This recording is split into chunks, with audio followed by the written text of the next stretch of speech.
The town of Hinton respectfully acknowledges that it is located on Treaty 6 territory, Métis Nation Region Number 4. These are the traditional territories and ancestral lands of Indigenous peoples, including the Plains Cree First Nations, Assiniboine, Winnewack, Rocky Mountain First Nations, Stoney, Tsuut'ina, Nakota, Dene Sulin, Saulteaux, Mountain Métis, Michif, and many other communities that continue to enrich the land on which the town of Hinton was established. And with that, I'd like to call this meeting to order at 4:02. Council, any additions or deletions to today's agenda? Seeing none, ICO Hanlon. Sir, thank you. Through you to all of council, administration would be seeking to add an additional item 6.6. I had an opportunity to circulate this to council last night in anticipation of the possibility of adding this. This would be the Yellowhead County Tower Initiative at Mary Reimer Park. Administration would seek to add that as action item 6.6. Additionally, under closed session, administration would ask council's consideration of moving interim CAO contract item 11.3 up to 11.1. And this will allow some of our support staff to go home a little earlier and not have to stay around to the end of tonight's in-camera session. I would like to just quickly mention to council that one of our delegation items, item 5.2, will be participating remotely, as well as closed session item currently 11.1 from the Evergreens Foundation will also be remote. With that, sir, administration seeks your direction. Thank you, ICO Hanlon. Council, with that, any direction? Councillor Hawes. I'd like to move that we accept the agenda for May 17th, 2022 as amended, please. Thank you, Councillor Hawes. Council, we have a motion on the floor. Any debate? And administration, just to confirm, will this motion be with our new process? Not this one? Okay. So this one will be done traditionally. Yes. Council, all those in favor? That's passed unanimously. That'll bring us to our council minute for adoption. Council, any questions? If not, I'll entertain a motion.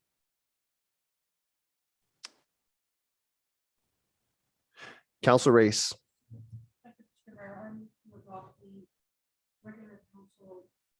Meeting minutes for May 3rd, 2022. Committee of the Whole meeting minutes, May 10th, 2022, and special council meeting minutes, May 10th, 2022. Thank you, Councilor Race. Council, we have a motion on the floor. Any debate? Seeing none, I'll call to question. All those in favor? That's passed unanimously. That'll bring us to our Citizens Minute with Council. This is your opportunity to share your thoughts, concerns, opinions, anything of that matter. You have 1 minute. Please state your name and make yourself to the front.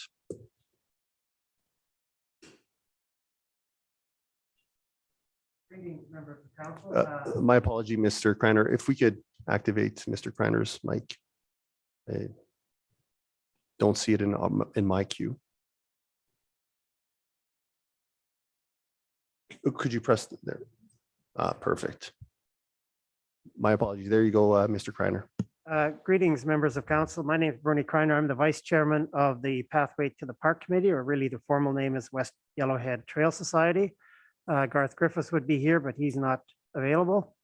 And I just wanted to speak to an item later on your agenda that has to do with authorizing release of the $50,000 first payment from the town of Hinton for Pathway to the Park project. I have enjoyed working with Heather Way to move things along, and we believe the right answer is to release that money. We're in this planning journey first, and no project goes through planning and design. It all should go properly through planning and design before it gets to construction, and there's still lots of loose ends. So there is, as is properly reported in the report, some uncertainties, and we're working with Yellowhead County, for example, on operations and maintenance commitments for a path whose right of way isn't finalized in its design and layout even, things like that. So there's a number of steps that we still have to work through, but we need to move to the stage where we have a paid project management enterprise or person on staff to take those things through to some of the other stages in the next year. that's where we're at, but I'm also available should you have any questions of what the society's up to. We had an open house the other day. And we're continuing to work through things from land interests to the excitement of people that look forward to this path being built like yesterday, et cetera. So there's the whole range of folks that we're working things through with. That's all I wanted to say. It's been a pleasure working with your administration on this matter, including the fact that the town of Hinton stepped ahead and offered to do tax receipting as well for this project. That was a wonderful initiative. Thank you. Again, Mr. Kreiner, thank you on behalf of council for this project, and we look forward to a better answer with your question. Thank you. Anyone else would like to take a minute with council? Ms. Davy Campbell, was there anyone electronically who has requested? No, there's not. Thank you. With that, that'll bring us to our delegations and presentations for this afternoon, starting with 5.1, the Royal Canadian Legion. If you could just make your way to the front. Thank you. And if you could just press the button on the mic. Yeah. If you could just press the button on the mic though, please. Okay, for those that don't know, the Legion has a mission statement to, first of all, help the veterans, seniors, and service all of the communities that we are involved in, wherever our branches are. And I feel like we do our part by donating and helping different organizations get through. I don't know if everybody has seen what we do. Has that been? And we feel, well, I feel that we used to be tax exempt because we do a lot for the community. We've had hockey teams we've sponsored ball, we've sponsored soccer, not to mention resident care. We do a luncheon every year for them for many years. And we do the shelter supper for the spaghetti supper. We donate the hall. We cook the suppers and everything. And I would just like you to think about what we do. And we are willing to help you with anything. But like I feel, I'd like to see us tax exempt again like we were. Well, thank you, Beryl. I appreciate you bringing this up. I know this has been going kind of back and forth, and there was an exemption made about a decade ago or so, and we're trying to track down the history. 2000, I looked it up today, 2009. So about 13 years It ago. was about 10 years we were Right. tax exempt. So what I'll do is I'll open up the floor to council for any questions, and then I'll have a comment also. So I have Councillor Hawsing to you. Hi. Oh, my apologies. Great. Thank you. I have a question of the structure of it, because I understand the Legion itself is exempt, but it's the licensed facility that is not. Is that correct?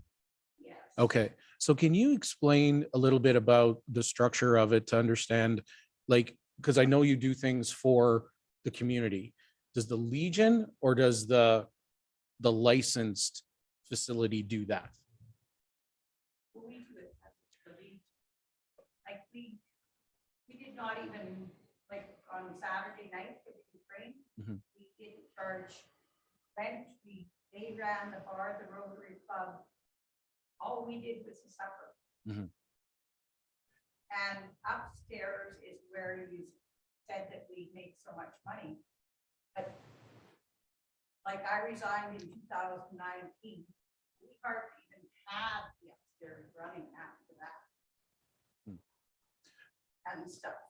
And like, if you took a look at our finances, like downstairs, we might do $200 sales in the start of the week. Well, we don't even pay the bar staff with that. We got to replace the bar. We got to pay our staff.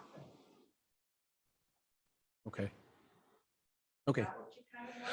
Yeah, if I can follow up, I guess just to understand, because I don't think maybe myself and maybe even community members understand how it's set up, right? Because you've got one part that is the exempt, but then there's the business side of it. And I guess that's where, if I may, is to be frank, I see it as a business, and there's other establishments like that paying taxes that aren't exempt. And I realize there's some struggles there, but I'm trying to understand the whole system. That's all. So I appreciate that. Thank you.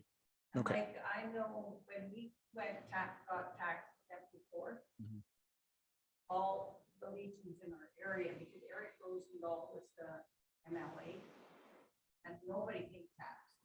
And as far as I know, it's only Edson that pays partial tax. I got a letter here from Arlene Kimball. I forwarded it to Ryan McGoon, got it.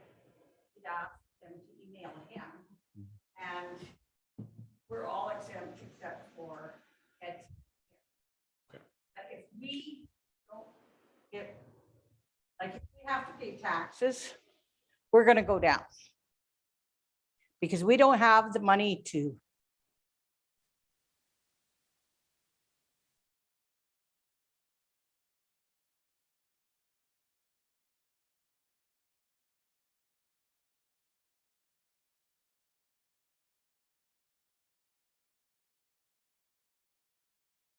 Organizations too.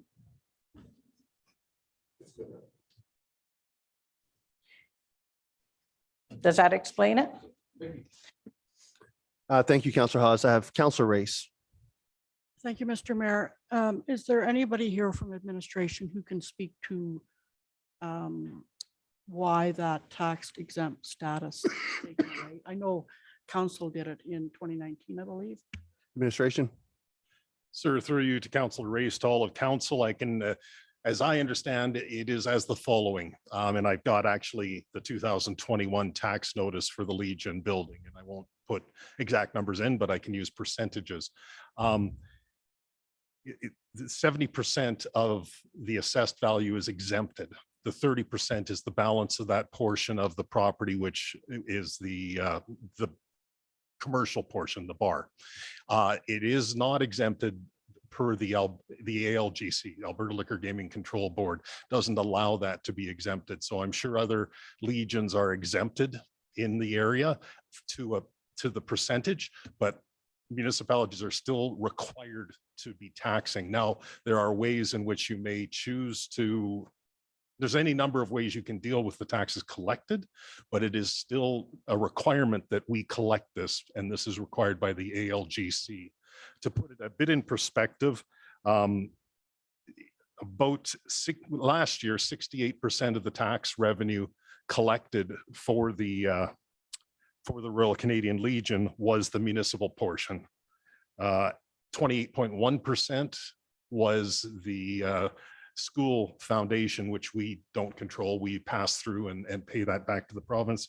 And then the Evergreens Foundation was the balance of 3.4% for the Seniors Foundation. So those are collected by ourselves. So we do cover about 68% of the tax is controlled by us, collected by the town, and utilized as part of our general tax revenues. Councillor Race. Thank you. Thank you, Councillor Race. Council, any further questions? Councillor Taylor.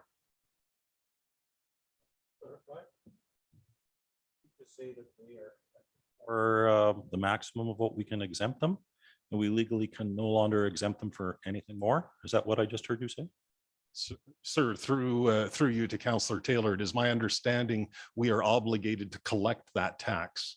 Now, there are options available to any municipality on how it may wish to deal with it, but the Alberta Liquor Gaming Control Board requires that municipalities tax that portion of Legions, which is essentially the bar. Okay, thanks. That's strange, because why does Drayton Valley and Grand Cache, Jasper, Wildwood, Evansburg, Catamount not pay taxes? ICO Hanlon. Totally. They don't pay any taxes. Beryl, if I may, so what ICO Hanlon's saying is that there's a mechanism in order for them to return the money. So ICO Hanlon is saying that we have the option of doing that.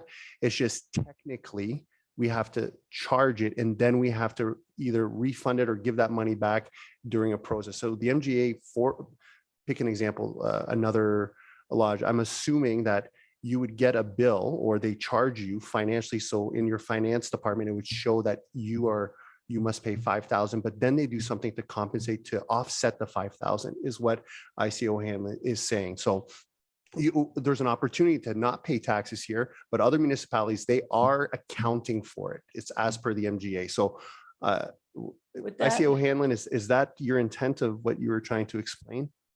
Sir, I believe that captures it. Thank you. Thank you.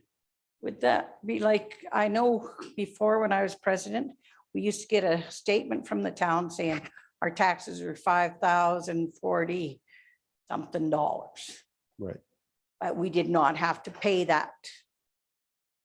Because we got that all the time when we didn't pay it. Correct. So I think we're all on the same page. What he's saying is that technically there's one step that the town will have to give a bill for it. But then there's other things to not have to collect that money, is what he's saying. And Oh, that's what okay. other Yeah, that's legions probably- are doing. So that will be up to the will of council to decide, okay, now that there was a time where we didn't charge at all, now we went to a time where we're charging about 70% or 30%.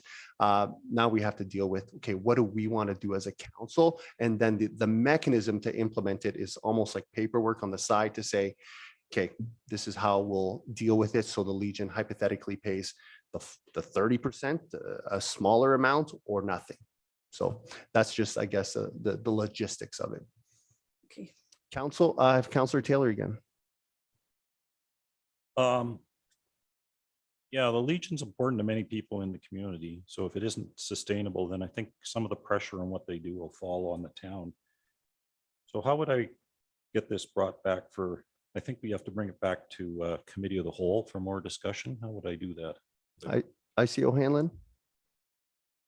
Sure, sir, through you to Councillor Taylor, I believe a motion referring this item to administration and to return with a report to a future meeting of the committee of the whole would be appropriate. Councillor Taylor? That's what I'll do. Thank you. And I'll give Miss Davy Campbell a moment to. I'll use his words too.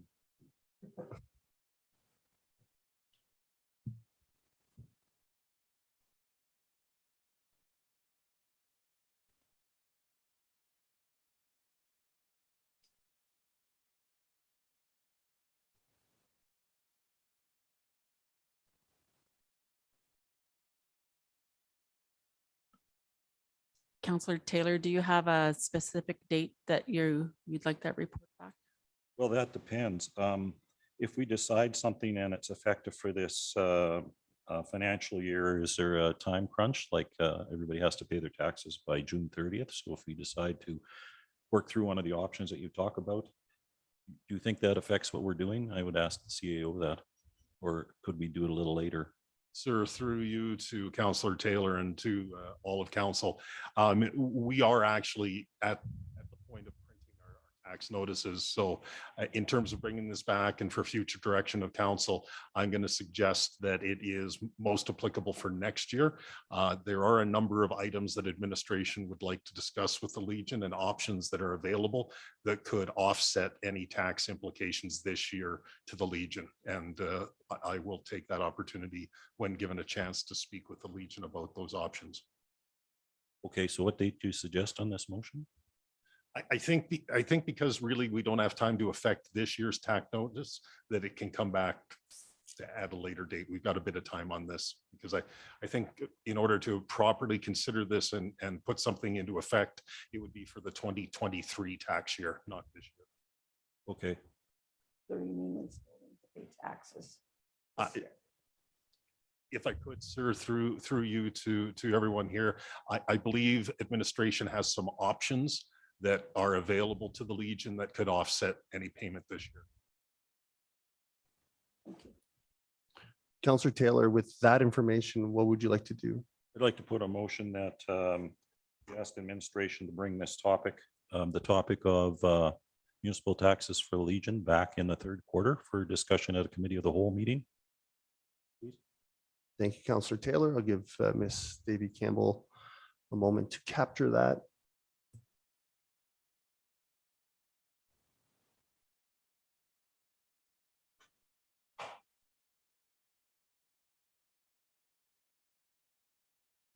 Cool. third quarter of 2022. And what we're bringing back is okay.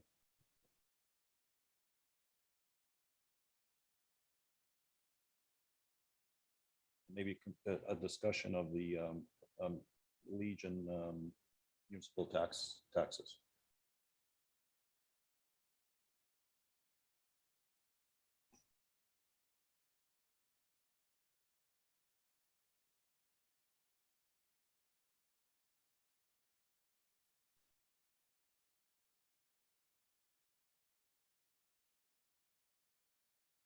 Counselor Taylor, are you good with that wording?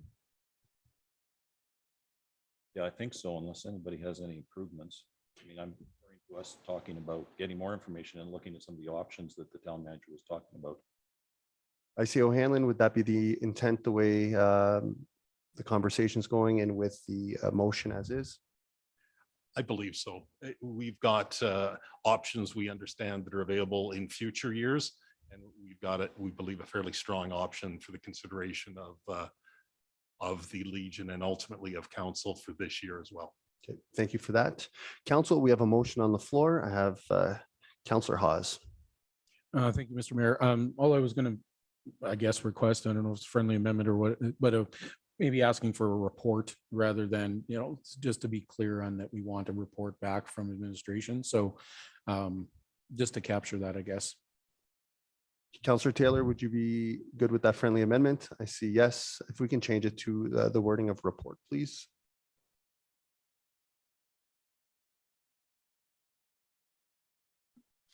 Sorry, where did you want that added, We Councillor? can House? just see it up on the screen, and I think it's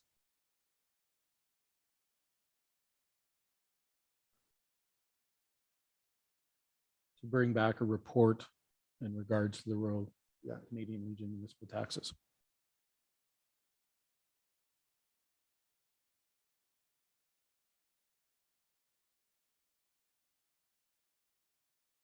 Councillor Taylor, would you be good with that change? And Councillor Taylor indicates yes. Thank you, Councillor Hawes and Councillor Taylor. Council, we have a motion on the floor. Any further debate or questions? Seeing none, we will go to voting. And I'll, okay, unfortunately, I don't see the whole motion on the screen here, so. Oh, does it as I read it? Great. Let's hope. I'm going to call to question to direct administration to bring back a report to a committee of the whole meeting prior to the third quarter of 2022 with regards to the Royal Canadian. Nope, does not work. Royal Canadian. Yeah. Royal Canadian Legion municipal taxes. Please register your votes.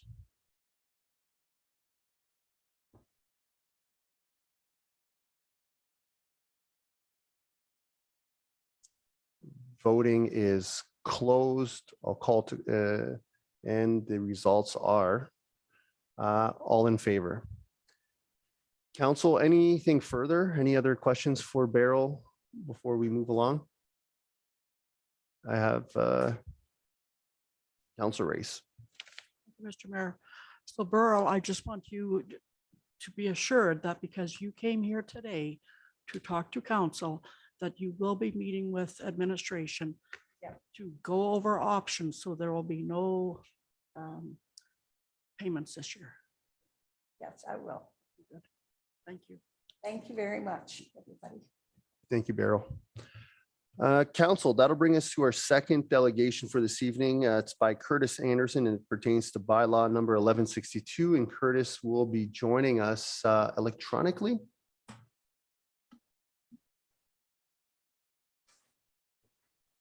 Sir, that is correct.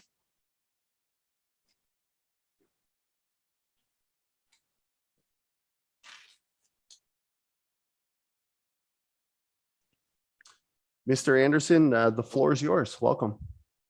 Can everybody hear me? Yep. Okay. Yeah, sorry if my voice sounds kind of off. I'm just battling some COVID right now. So just bear with me. I wrote a little letter and I figured it'd be best to just show up and read it to you guys. So first, I would like to thank all of council for listening, acknowledging, and understanding our concerns as hosts at the public hearing.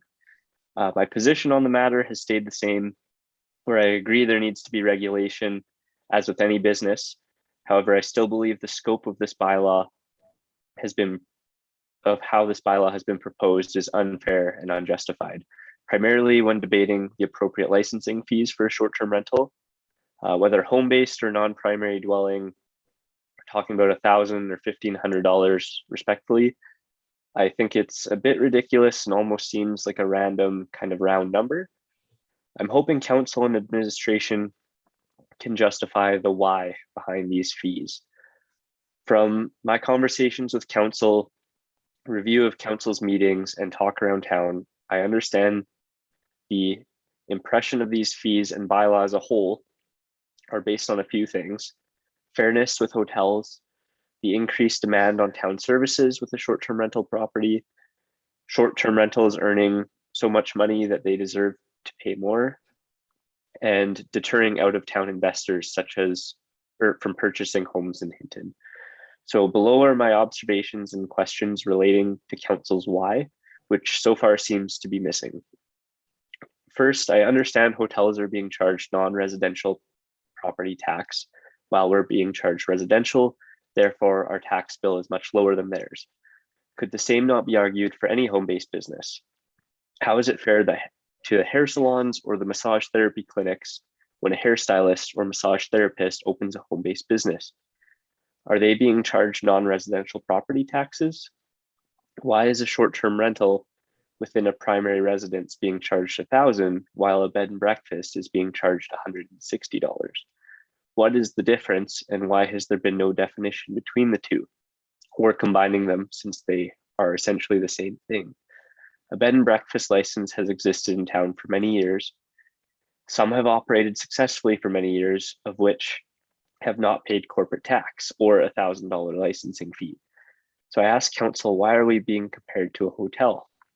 If Airbnb and short-term rentals are such a lucrative business, why are these multi-millionaire hoteliers not buying up property as short-term rentals? And why are we building 2 new hotels? It sounds to me like hotels are a lucrative business, and these out-of-town owners are being favored over local citizens trying to either get ahead or make ends meet. So it's fair that a 200 hotel room pays corporate tax and a $160 business license in exchange for my 2-bedroom suite, which pays $1,500 a year for a business license. 2 bedrooms, which were developed as bedrooms and will have people living in them regardless of the rental classification. A hotel is a corporation, a hair salon is a corporation, short-term rental is the local who rents out their spare space and supports other local businesses with their earnings. This kind of ties into my second understanding that short-term rentals bring higher demands for town services. This was very briefly discussed in council's last meeting on the bylaw. However, what town services are we referring to? Where is the data suggesting this? Where is the evidence? If we are saying a hotel pays non-residential tax, therefore it's fair for a short-term rental host to pay $1,500 a year for a business license because they draw more on town services, then why does a hotel have 200 rooms while my suite has 2 or 3? So far with this bylaw, we have limited the amount of occupants per bedroom to 2 adults. We have limited the amount of rooms and total guests based on multiple factors such as parking, bedrooms, etc. Therefore, there cannot be any more guests than the house was originally built and intended to house. If my 3-bedroom condo has 4 to 6 guests sleeping there, and my neighbor with 3 teenagers who all play sports, shower once or twice a day, how is my property using any more services than the neighbor? Why is my property being singled out as not okay or demanding too many services? Meanwhile, the large family next door or the long-term rental with 6 different workers using the same or more water, sewer, and garbage, a hotel pays non-residential tax, and the build is approved based on the town's ability to supply the building with enough services, for which they pay a higher price. If I turn my rental into a long-term rental, chances are I can get renters putting more demand on town services than my short-term rental. Furthermore, bylaw has never been called on my property. In fact, from my understanding, the town has not received any complaints via bylaw from a short-term rental. On that note, the long-term rentals in our condo complex have had bylaw called on them regularly. I was more worried for my guests being bothered by the police presence. So the long-term rental with bylaw showing up weekly uses less town services than my short-term rental. I asked council, where's the data supporting this? Next is the assumption that all short-term rental operators make loads of money. First, who cares and what business is it of yours to know how much any business earns? Second, where is the assumption coming from? Third, how is this a fair reason to charge higher fees than any other home-based business? And fourth, is the town going to start charging business license fees for all businesses based on their assumed earnings? This has to be the most discriminating part of the entire bylaw. For council's information, I operated my short-term rental for 6 months last year. The rest of the year, I rented to a young couple, one of which is a nurse in town. I paid all utilities, taxes, mortgage, internet, Alberta tourism levy, everything for the entire year. Some winter months, I took a loss on my long-term rental. This is as affordable as rent can get. It cost them less money to rent my space than it did to own it. After filing my taxes, accounting for all my operating expenses, including cleaning supplies, bedding, extra furniture, utilities, mortgage, any repairs, my cleaner's wage, Airbnb fees, the tourism levy, and income tax, I walked away with $4,000 profit. This equals $333 per month, which is pretty standard for a long-term rental return. You could even argue that it's on the lower end of a long-term rental. So for council to assume we all earn $80,000 a year is incredibly misleading. And if some people are, good for them. Is the town going to start charging all home-based hairstylists $1,000 a year because one might be successful? Or no, because hair salons are not complaining about fairness? Again, sorry. Again, if Airbnb was such a lucrative business, why are the hoteliers not investing in housing instead of building 2 new hotels? Finally, why is the town deterring outside investment? Actually, why is the town jumping to this extreme conclusion without any evidence of outside investment in our short-term rental and housing market? Where is this data, and why are these decisions being made without it? It almost feels like we were not heard at the public hearing. A majority of hosts reside in Hinton, and less than 10 properties are standalone short-term rentals, and only a handful of those are out-of-town owners. Regardless of the fact that the town has not done that research themselves, why is it assumed we have overwhelming outside investment and demand? Sorry, 1 second. Aren't most hotel owners outside investors? What about the outside investors who buy property as long-term rentals, neglect them, and house sketchy renters? How is that perfectly fine, but a short-term rental is an issue, especially when we've already proposed that they need some local presence to keep an eye on the property? Again, in my remarks during the public hearing, I mentioned our housing market and how the used housing market needs to catch up to the price of new construction, which will result in growth for our community. I've lived here all my life, and in 25 years, the population has not changed. The fact Edson has a supercenter, Walmart, and superstore, and we have 2 expensive Freeze and Bros, and the smallest Walmart in the world, what attracts new young people to Hinton? Hinton is not the most affordable place to live, and it hasn't been for a very long time. Affordable housing is an issue across Canada and has been since before apps like Airbnb were ever created. The world is changing, and instead of closing the door on new business and growth, why isn't the town looking at ways to grow and diversify? We're in such a beautiful location. Finally, locals see an opportunity to promote tourism, And the town says it's not fair to the hotels whose owners live elsewhere, who don't market Hinton, and who don't spend money locally or pay their employees livable wages. Yet us locals are the bad guys who deserve higher fees. It's hard, in fact, discouraging to try to and promote this town when the only things we can offer are pizza, hotels, liquor stores, gas, and heavy industry. If the local tries to make a homemade pizza with a home-based business license, will they be charged higher fees because it competes with the other 10 pizza shops in town? Will the local looking to build an electric charging station for cars be billed with higher fees because it wouldn't be fair to the gas stations in town? What are we trying to do here? Hinton needs to grow. I want to see Hinton grow and become this beautiful tourist destination with more shopping, larger variety of food, and businesses that are not all industrial. Hinton needs to pivot. Sorry. Hinton needs to pivot and change from the industry-centered town it once was.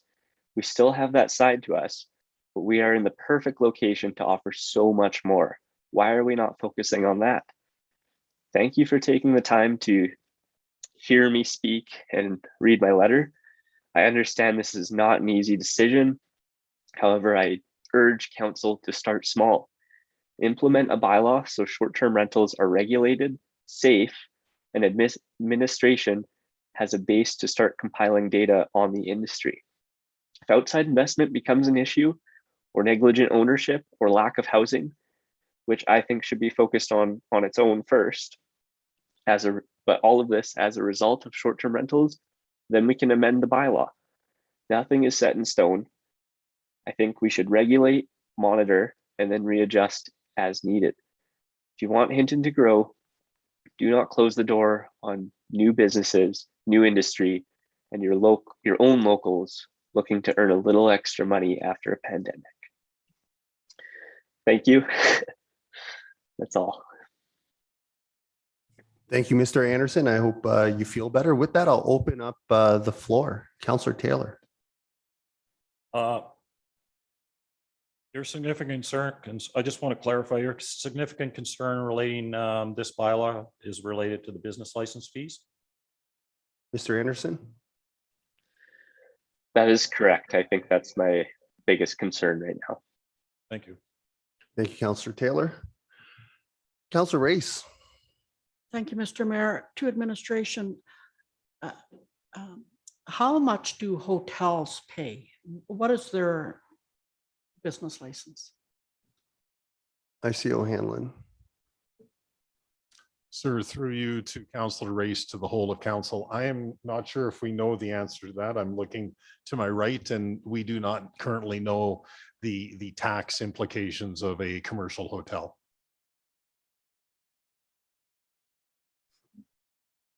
Oh, for the business license. Okay, sorry. The business license is $160 per year but I can't tell you the tax implications of. No, it's just the business license. Sorry, thank you. $160 a year. So a hotel that may have 100 rooms is paying 160 for a license, and a home that has maybe one bedroom, we're asking 1,000. Okay. Thank you. Thank you, Councillor Race. Councillor Haas. Thank you, Mr. Mayor. Just to follow up on that last comment, though, we have to take in consideration, and I'm not saying I'm in favor of it, but the fact that they're paying more taxes, that's the other. It's, I mean, the fact is that they're paying $160 for a business license, but they're paying also commercial taxes, whereas a home-based business are spending, if they were to be $160 for a business license, they're only paying residential taxes, which is a lot lesser as well. So I hear what you're saying, but that the argument is that could be considered a commercial business in a residential area. So just wanted to point that out to that comment. So thank you. Thank you, Councillor Haas. Council. I have myself, Mr. Anderson, I'll speak to a few of your points and at least answer the why that you believe is missing. I'll start with home-based services. If home-based services become a provincial, federal, municipal issue. And it's really affecting the economy of the bricks and mortar. The answer is yes, municipalities should look at it. At this current time, I believe it's apples and oranges. The difference, and this is my rationale, to separate short-term rentals compared to private or home businesses, is that home businesses they're a residential home, you live there, and they provide a service within it. An Airbnb is using the actual dwelling as its service, the entire home or part of the home. So it's a little bit different. You're using the actual brick and mortar as your service. So to me, it's a little bit different than living in the home and providing a service. But I do agree that once we assess or we see that there is a crumbling business infrastructure within a municipality, we should look at those bylaws too. So I don't want to pin the two, because I really believe, and again, I believe, and I can only speak for myself, that having a secondary dwelling and using it entirely as a commercial entity to rent out, to me, is very different than a home business. So to me, that's one thing I want to speak to. The other one, I cannot pin short-term rentals versus long-term rentals. Long-term rentals are an absolute social need. Imagine we restrict those, then what, people will live on the street? This is a federal, global, provincial issue. We are trending towards a world that wants to give every human, I don't think everyone's on board, the ability to own a home, but we know we cannot all own a home. So that makes it very different, that long-term rentals, and comparing, well, they're being loud and they disrupt. There's no other solution right now that any municipality or government has created in order to fix long-term rentals. They are needed. I can't fix it. I'll be honest. It's way above me, but long-term rentals are a non-topic. Like, you cannot eliminate them. You cannot be more stringent on them at this moment. They are just there, and the federal government and the provincial government know this is an issue. So that to me separates that to me, I don't know what, just changing the sound here. Okay. That to me just changes the whole context. The last thing I wanted to talk about is one question to administration, because this is where I do agree with Mr. Anderson, is that a recap or a refresher on the bed and breakfast. So how are we molding the two? So there'll be a short-term rental bylaw, but people with a bed and breakfast will still be different than somebody who Airbnbs or uses another service of that nature? Or will there be a differentiation of those within this bylaw? I can speak to that. Sorry, just one moment. Sir, I will respectfully just remind council, this is a delegation and the public hearing on this matter has closed. We will have a chance to speak to administration under item 6.1. And typically we accept delegations, we move on. There will be an opportunity to ask administration questions that may have risen from this, but I do remind council the public hearing has closed on this matter, and we're kind of venturing into a public hearing discussion. Thank you. Thank you for that, ICO Hanlon. My apologies. I'll save those comments for the next action item. Council, any further debates or questions, or not debates, but questions for Mr. Anderson or administration? Councillor Taylor. Thank you very much for your thoughtful and respectful comments. I appreciate them. Thank you. Thank you, Councillor Taylor. Council? Seeing none. ICO Hanlon, did you still require a recess? Sir, if possible, I would just like to speak with the representatives from the Legion, and it is a bit of a time constraint. So if 5 minutes would be acceptable, I would ask for that opportunity. Thank you, ICO Hanlon. We'll call a recess and reconvene at 4:55. Thank you. Thank you.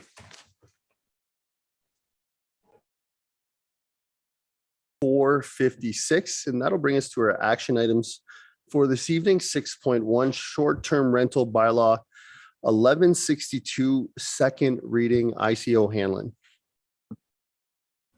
Thank you, sir. Just before we start with Ms. Walker, just a reminder to everybody with the new technology, please, when you're done speaking, just remember to turn off your microphone. That'll help us with the feedback. And actually, once you activate that phone, the camera turns to you. And so if you just remember to do that, we'll do our best to try and shut it down here as well.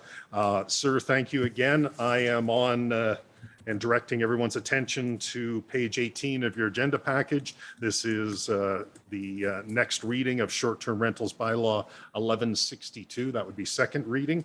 And I'll ask Ms. Walker to take us through this item, and she and myself are available for any questions that council may have. Thank you. Thank you, ICO Hanlon. Council, any questions?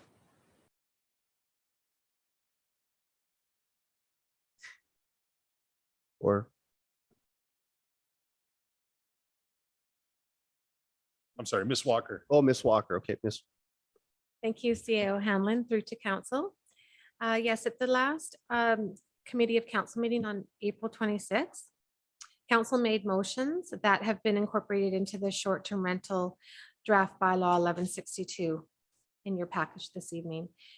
The motions were to provide one off-street parking space per 2 guest rooms for both non-principal and principal residents. That the bylaw 1126 business license bylaw reflect a rate of $1,500 for non-principal residents and a rate of $1,000 for principal residents. Another motion was the removal of the requirement to display a sticker on the exterior of the accommodation. The recommended action this evening is that council give short-term rental bylaw 1162 second reading as presented and schedule third reading to the regular meeting on June 21st, 2022. And I'm available for questions. Thank you. Thank you, Ms. Walker. Council, any questions? I have Councillor Taylor. Yeah, I'd like to start with a motion if I could, to focus the discussion, please. I'm going to break down the fee thing into 2 motions. One for the,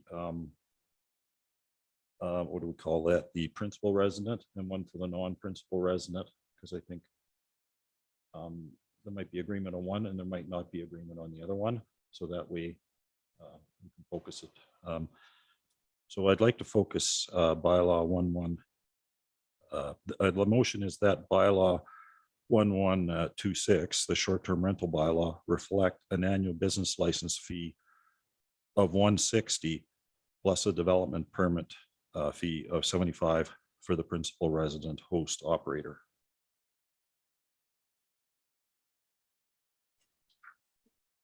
Sir, just as Jen's putting that up, if I could, as point of clarification, and I understand Councillor Taylor understood this, bylaw 1126 is actually the business license bylaw. So this would be a proposed amendment to the business license bylaw governing short-term rent. So it's actually not the short-term rental bylaw, but it is being considered. No, you're quite correct. I meant the business license bylaw because that's where the fees are going to go into it. Sorry about that, Miss.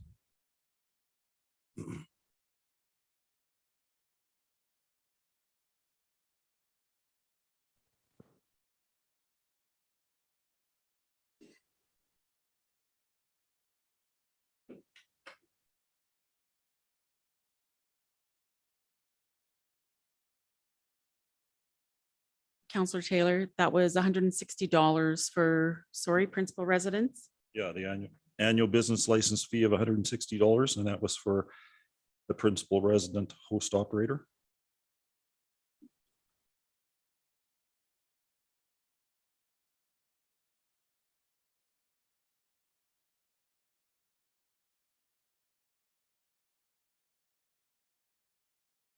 And the development fee is $75. And that brings us back to, oh wait.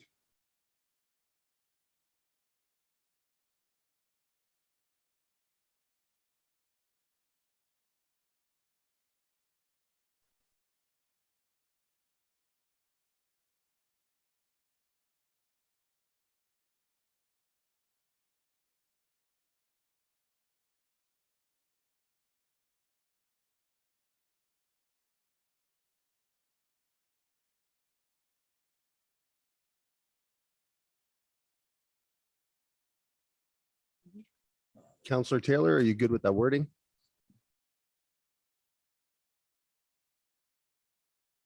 Yes. Counselor Taylor, would you like to speak to it? We've talked about this a lot. This is for the people that live in the house, and some of those people that live in the house, they don't make much money. They're just getting by.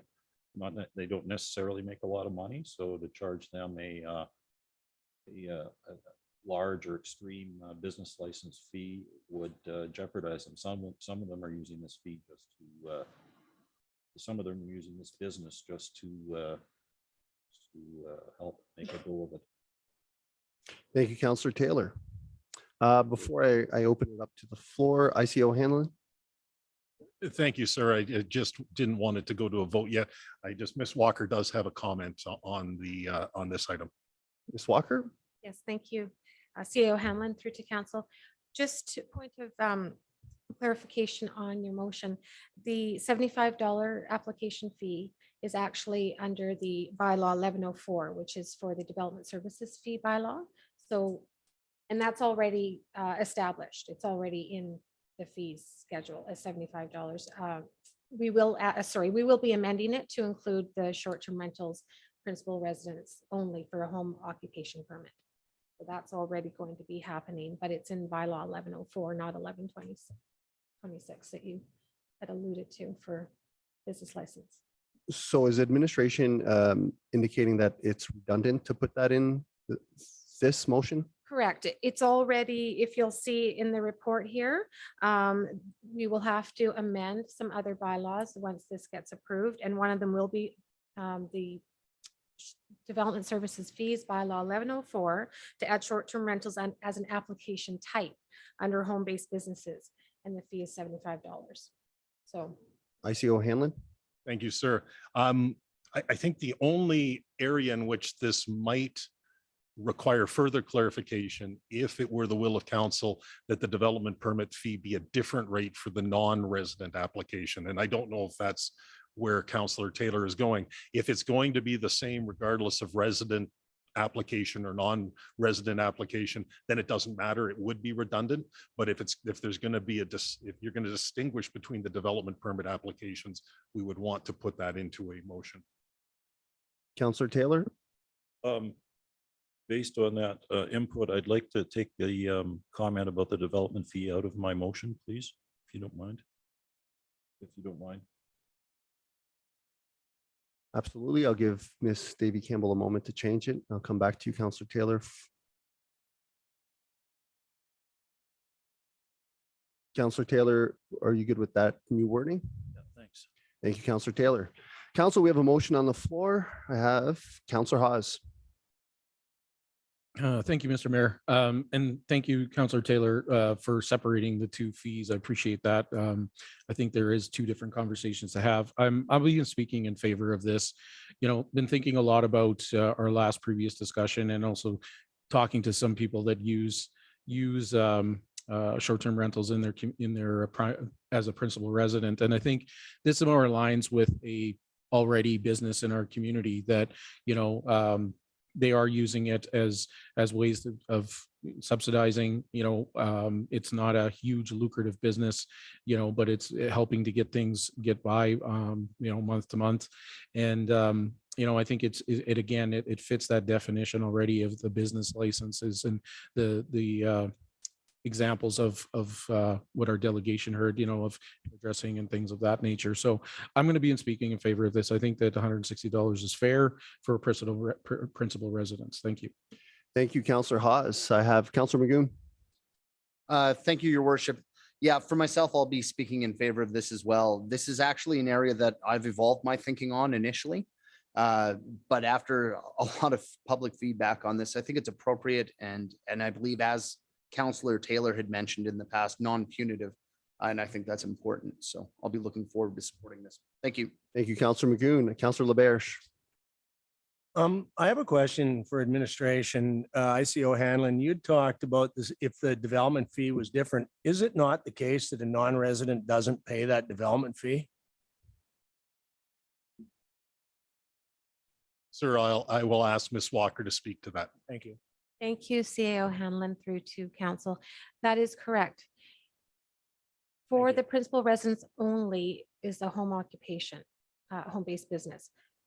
For the non-principal residents, they would only obtain a business license. They do not obtain a home occupation development permit.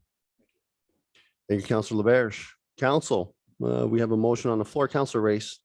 Thank you, sir. Just for clarity, if we don't move this motion forward, then bed and breakfasts would be paying the same as a principal short-term rental of $1,000. Thank you. Councillor Race?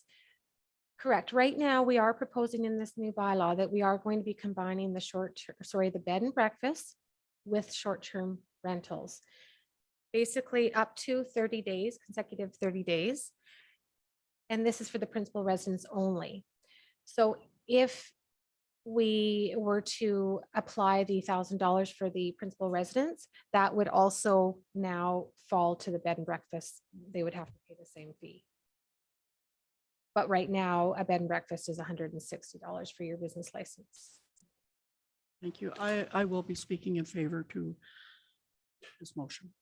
Thank you, Councillor Race. For myself, I'll be speaking against this. I think 160 is too low. I'm happy to hear that bed and breakfasts, the traditional ones, will be paying a higher fee later. I'm okay bringing this down 750, maybe 500 perhaps.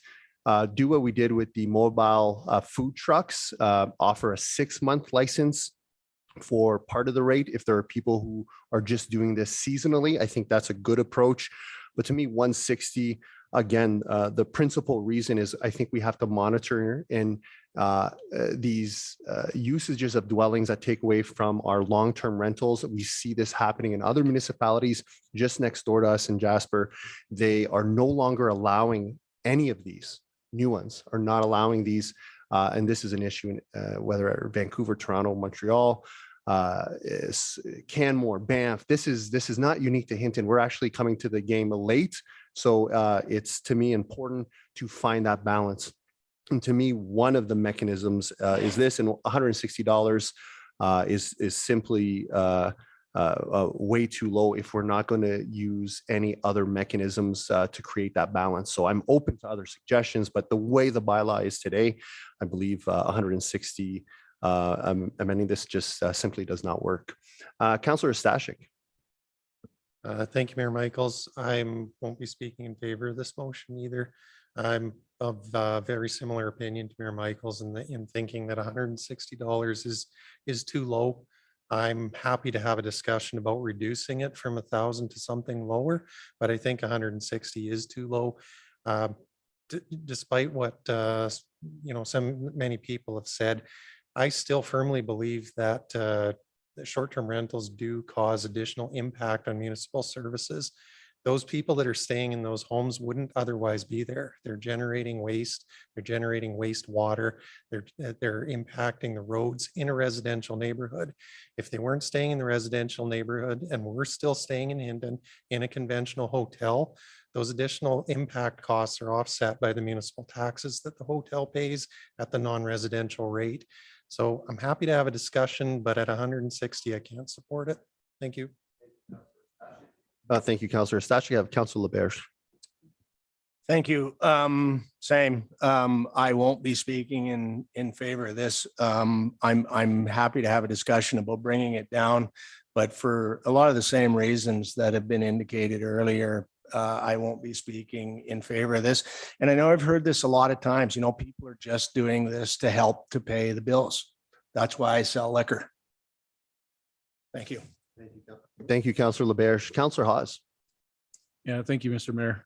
After listening and again, thinking about it, I'd like to move to make an amendment, please. Jen? I'd like to amend that the fee reflect $350. Councillor Hawes, there is a motion on the floor. I'd like to amend the motion. Administration, would this be a possible amendment, or would it change the core of the motion, and would it not be allowed? Sir, it's Councillor Taylor's motion, and so I would suggest that, yes. Respectfully to Councillor Haas, I would suggest that council would be better to vote on the current motion. And if another was to come afterwards, that would be administration's preference. Okay, I appreciate that. That makes sense. Thank you. Okay, I'll go out of the queue. Thank you. Thank you, Councillor Hawes. Councillor Taylor. Yeah, I have a few comments.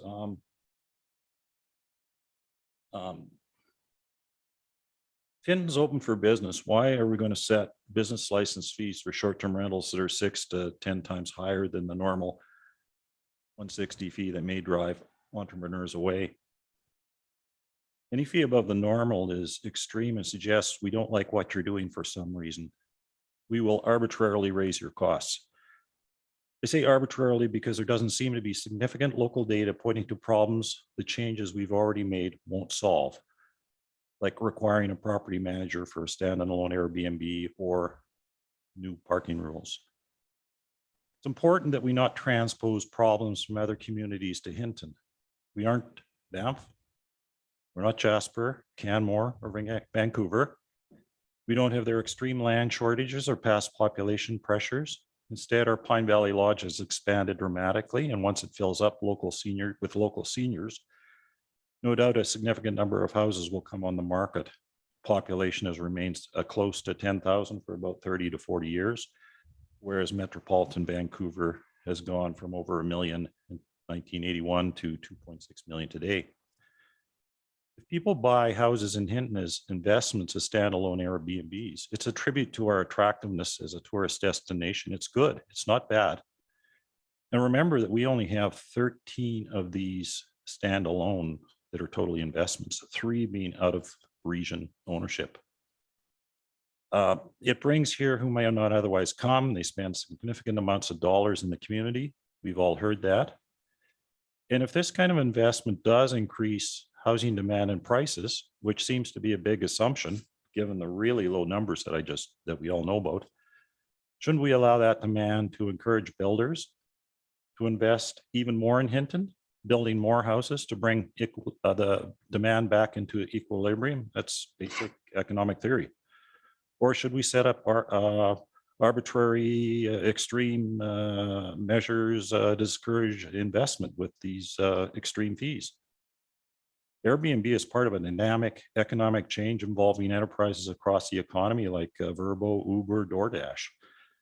Let's not be like that guy from Kodak or Blockbusters who couldn't reckon a good idea that was going to shake up the status quo. Let's embrace change with fair, sensible regulations and tackle any future problems only if they actually appear and are documented.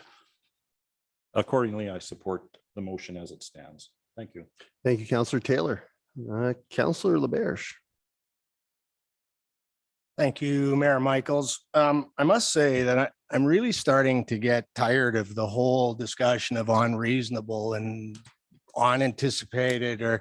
So I did a little bit of math. So if I take a $300,000 house, and so on page 31, we have our mill rates laid out there. And so if I multiply that $300,000 house by the residential mill rate, and then I do the same math by the commercial mill rate, that home would pay $1,158 more just by virtue of being a commercial property.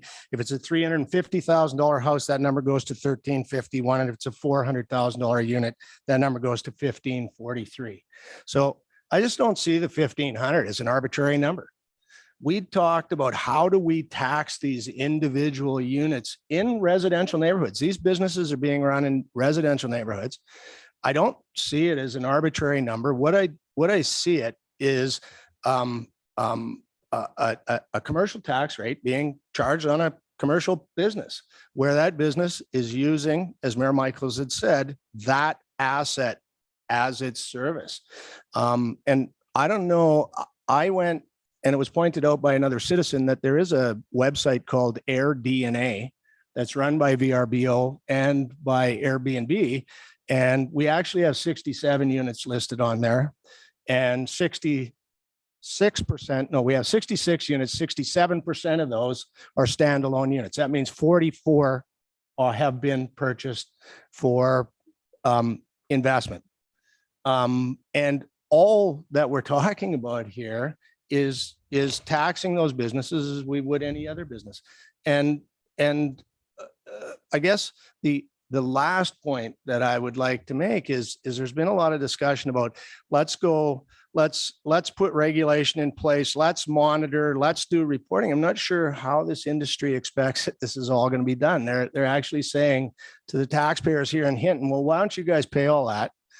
And then if by doing that, you can assemble enough to prove why we should have to pay the same tax as everybody else, then maybe we will. I don't know. I just don't think it's fair. Thanks.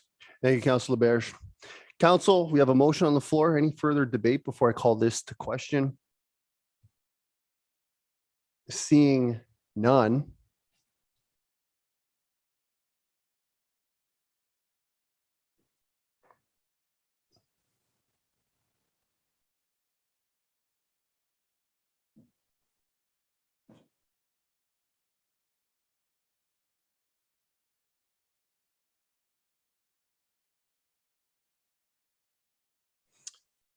I'll call to question that bylaw 1126 business license bylaw to reflect an annual business license fee of $160 for principal resident host operators. Please enter your vote.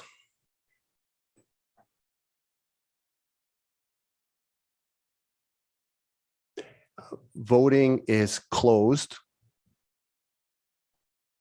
And the motion is defeated 4-3. Council, any questions, direction? What would we like to do with this?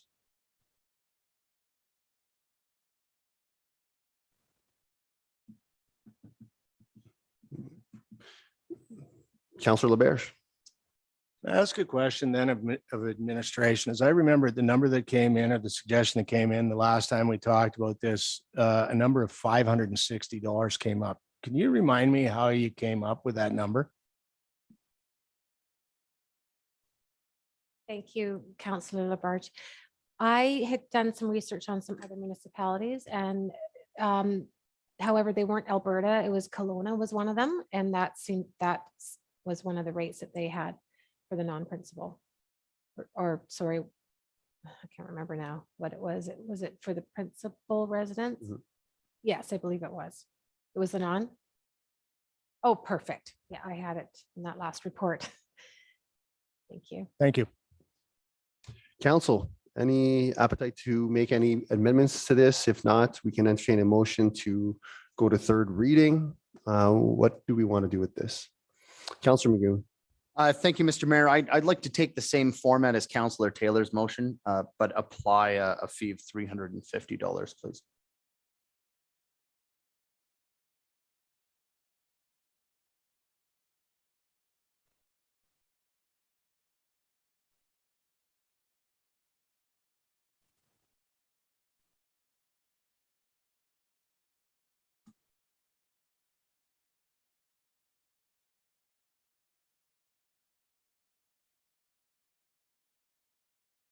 Councillor Magoon, are you okay with that wording? Absolutely, Mr. Mayor. And would you like to speak to it? Yeah, I would. Although I certainly favored a lower number, I think really we're at that point where we're trying to find the consensus of council as a whole. And so I'd like to start, certainly at this point, I guess in a way we're almost negotiating in trying to find what that collective will is. And again, with the understanding that I don't want to be punitive, but hearing fellow councillors that they would like to see a little bit more than that, we can start here and see where we go. Thank you.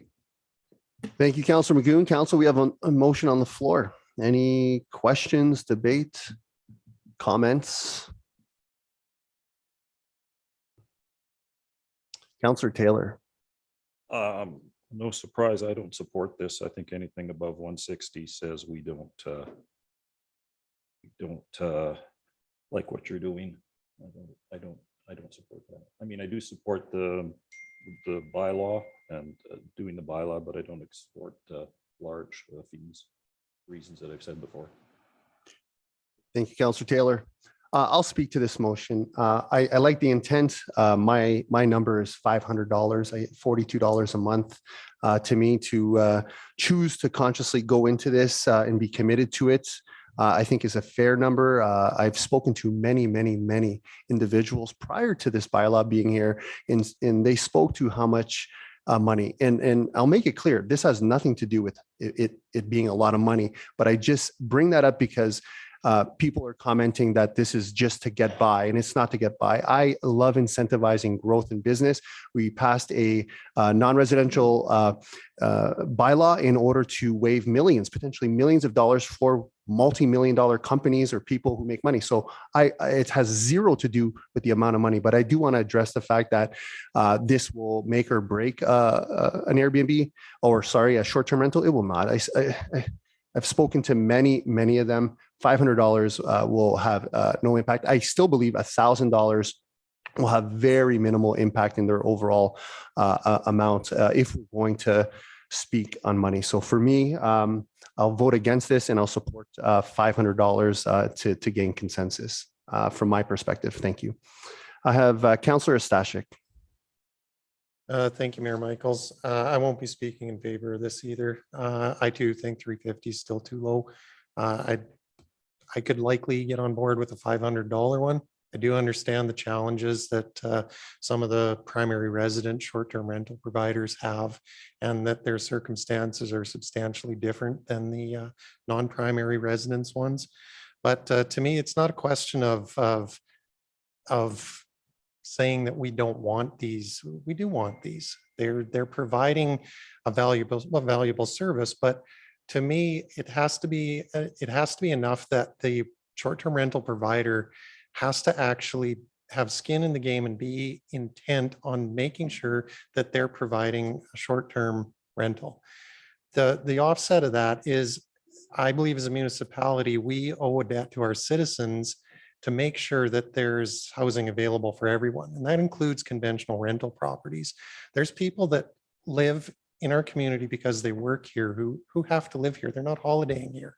They work here. They need a place to live. They can't afford to purchase a home yet. Maybe they're working towards that. They're moving towards that, but they need to be able to get a place. And if that's a conventional rental, we need to make sure that's available too. So if this is an incentive to make people look at the economics of it and go, is it better for me to provide a short-term rental or a conventional rental, and make their decision based on that? And that helps to soften the conventional rental market in Hinton, then I'm okay with that too. So it's not about not wanting, it's about finding a balance. And I think 500 to me is the balance. Thank you. Thank you, Councillor Stashik. Councillor Magoon. Thank you, Your Worship.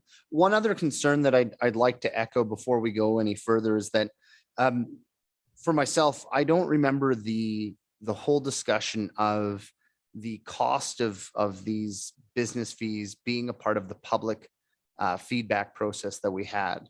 And for myself, there were a lot of people that came out and expressed their concerns around this. They never got a chance to speak to an increase of fees of that magnitude. And for myself, I think there's an element of transparency and fairness that I disagree with, just from a procedural standpoint, is that they've never had a chance to come before council and speak to that in a public forum. And so that's another concern I have. And I think for myself at 350, I can understand and support that moving forward, but much more beyond that, I don't think I can. Thank you. Thank you, Councillor Magoon. Councillor Taylor. Do I have to press to speak?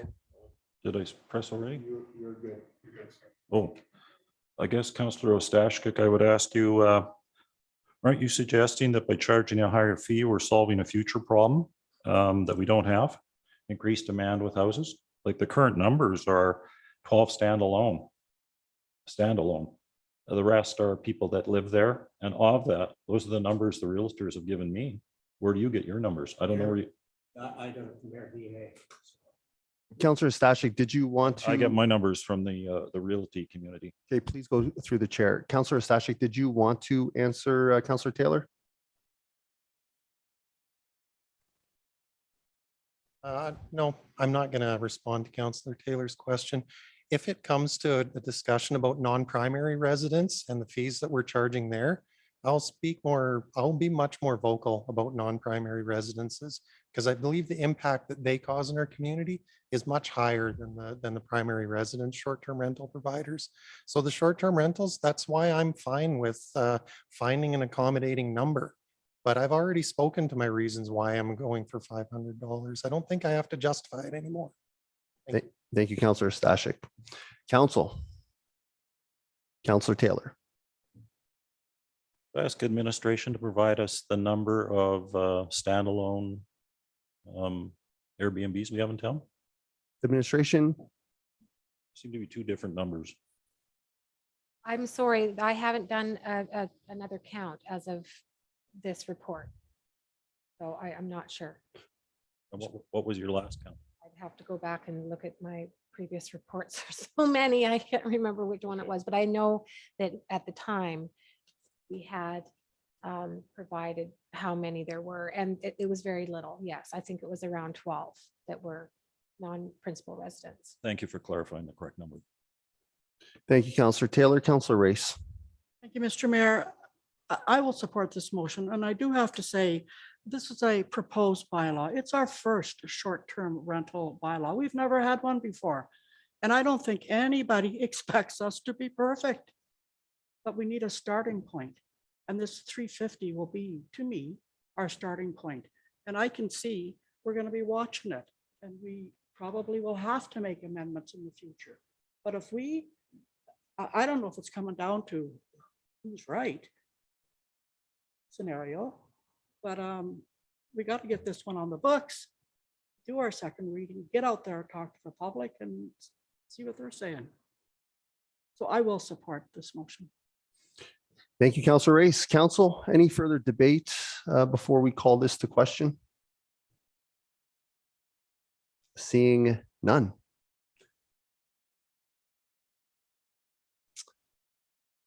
Call to question that bylaw 1126 business license bylaw to reflect an annual business license fee of $350 for principal resident host operators. Please register your vote.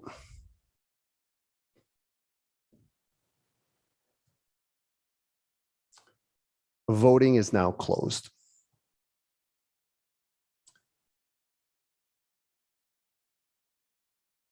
And the motion has been defeated 4-3. Council, any further direction or attempts to solve this segment of our debate?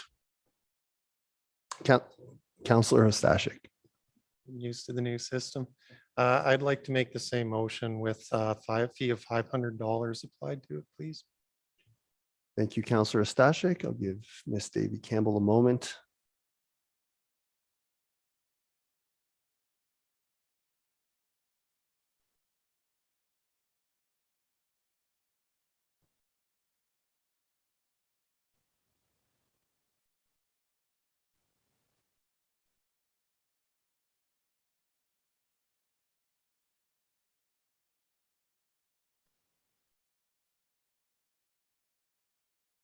Councillor Stashik, are you good with the wording? Yes, I can speak And quickly. absolutely. So, in speaking with several resident short-term rental providers, I've gained a better understanding of some of the challenges that they face, and am compassionate to that. I'm much more compassionate to a principal residence short-term rental provider who is occasionally renting out a room in order to be able to help supplement their income so they can comfortably make their mortgage and maybe have some extra disposable income. But as I said earlier, for me, I have to be able to balance that with the increased demands on municipal services and also on the conventional rental market. I think $500 strikes a fair balance between those. That's why I'm happy to make this motion, and of course I'll support it. Thank you. Thank you, Councillor Stashik. Council, we have a motion on the floor. Any debate? I'll be speaking in favor. I feel it's a very good compromise. It's $42 a month. I do agree with Councillor Race. We will have an opportunity. We have to create a starting point, and it's never going to be perfect. But in speaking to those who are invested in this and those who are not invested in this, and I solicited those individuals in our community, dozens and dozens, explaining sort of what we're deliberating. Many people, when they're not invested, they don't participate in council. They don't come in if it doesn't affect their pocketbook, and they believe council should be enforcing some sort of fee that is fair, and I believe $500 is, based on our conversation tonight, is at least close enough to what council wants to consider. So I'll be supporting this. Thank you. Council, any further? Oh, Councillor Magoon. Thank you, Mr. Mayor. Just a question of clarification, because it's been mentioned a few times, if administration could help me. The business fee that's being proposed, is it paid all at once or over 12 months? Administration. I'm sorry, can you please repeat that? No worries. Sorry. The business fee that's being proposed, the $500, is that paid all at once or over 12 months? It's paid upfront at once with their application. So if I could comment on that, Mr. Mayor, it's been mentioned a few times that this is, X number of dollars a month, $40, $50 a month, whatever. It's not. For somebody who owns a home, what we're proposing is that this, which is very likely not their primary source of income or their primary business, that we're asking them the front $500 all up front. And I would challenge that, because there are a number of households in town where $500 all up front is a bit of an arduous request. So again, I respectfully, without the transparency and the chance for our local residents to comment on that and what kind of pressure that might face them with, I can't support this. Thank you. Thank you, Councillor Magoon. I won't speak to the monthly thing. I get there's a different perspective on that. I still stand by $42, but I do want to make it clear that this is their opportunity. First reading had the number in it, and then we had many weeks for residents to come here and share their thoughts. So I agree that many have shared their discontent for it, but they've had the opportunity, and they'll have another opportunity between second and third reading. So I just want to clarify that we are giving them the opportunity and have been, but there has been feedback, of course, wishing to lower this. Councillor Race. Oh, thank you. So, thank you, sir. I just need clarity here. We spoke about combining bed and breakfast with short-term rental. Okay, we talked about that.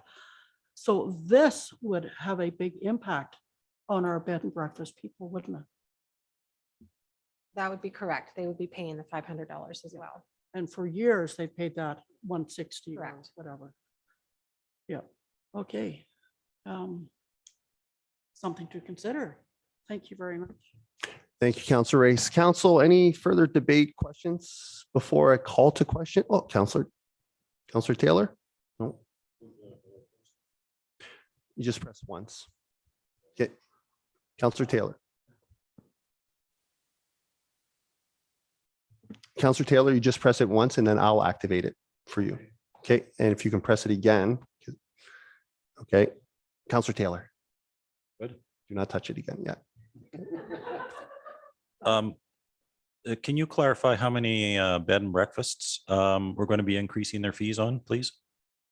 Dramatically? Unfortunately, I don't have that in front of me right now. Can you, How many bed and breakfast? like 100 or? Oh, no. Probably like if we went on to our website on the advertise, maybe 10.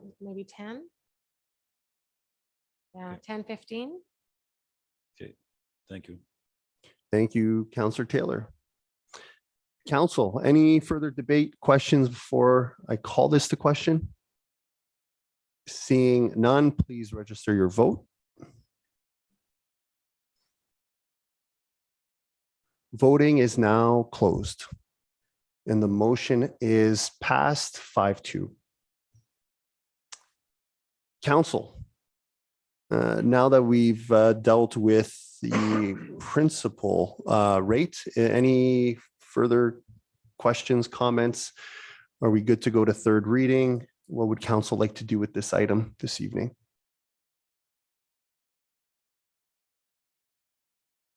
Councillor Stashik. Mayor Michaels, I'd like to move that council give the short-term rentals bylaw number 1162 second reading as amended and schedule third reading to the regular council meeting on June 21st, 2022. Thank you, Councillor Stashik. Council, we have a motion on the floor for second reading. Any debate, questions, comments? Councillor Taylor. Yeah, I don't support the bylaw now just because of the fees. So that to me is a big enough deal not to support the bylaw. Just, you know. Thank you, Councillor Taylor. Council, any further debate, questions? I'll be speaking in favor of this. I think we spent a fair amount of time on what might have been one of the most contentious part, and we've cut those fees by 50%. We'll never get this perfect, as I think no municipality has nor will, as it's going to fluctuate and change based on the economy and really what we have in our community, which is ever changing. So, but I think today better represents what the short-term rental owners were thriving for. Not quite there for some of them, but to me, this is a little bit better than before. And I look forward to our third reading in the coming weeks to gather more feedback and perhaps get it even closer to what best represents our community. Thank you. Council, anything further? Seeing none, we'll go to voting.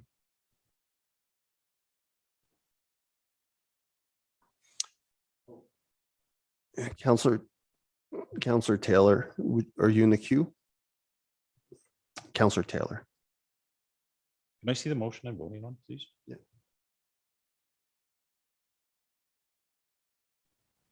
Sure, it's going to be no.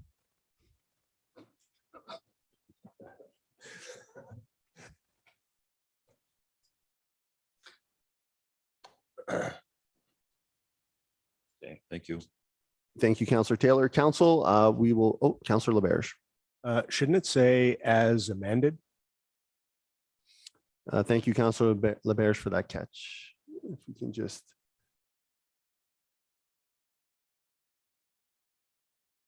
We'll give Miss Davy Campbell a moment to change that.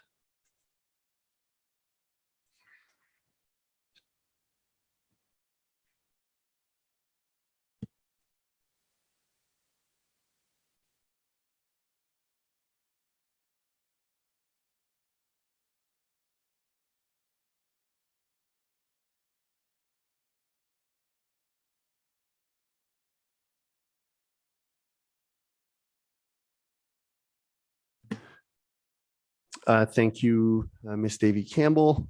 If we could just get that on the screen, please.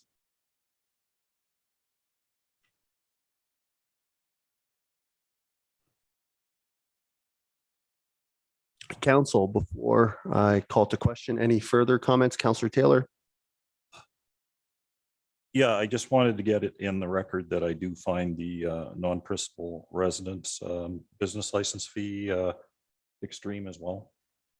I don't think I'd actually said that. Thank you, Councillor Taylor. Council, anything further before I call this to vote? Seeing no one, I'll call to question that council give short-term rental bylaw 1162 second reading as amended and schedule third reading of the regular council meeting on June 21st, 2022. Please register your vote. Voting is now closed.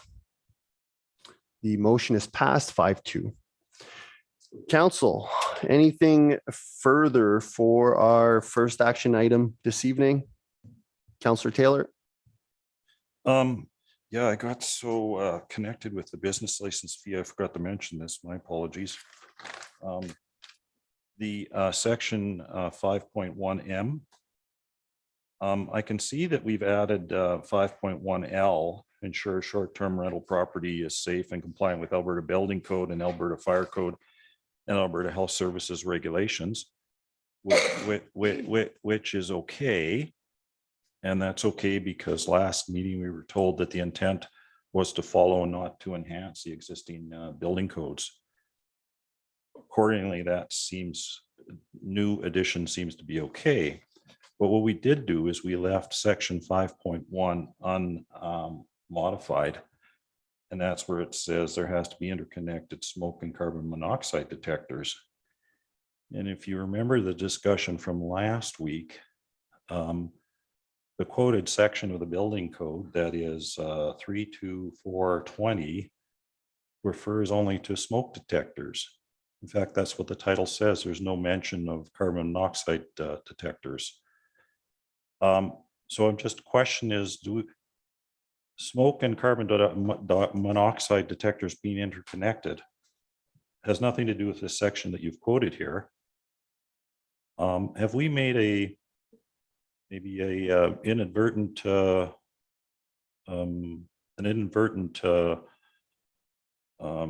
add-on to the building codes that we didn't intend to because we were told that we weren't going to enhance them? Administration? Thank you, sir. Through you to Councillor Taylor. I do thank him for the clarification on that item. And I will clarify and ensure council this will be corrected when it comes back for third reading. And I will state the following. So smoke detectors must be interconnected regardless of the age of the home, when it was constructed. If it's approved for a short-term rental, they must be interconnected. Carbon monoxide detectors are not required to be interconnected under the Act, and we are not looking or proposing for anything that would exceed the regulations of the Act.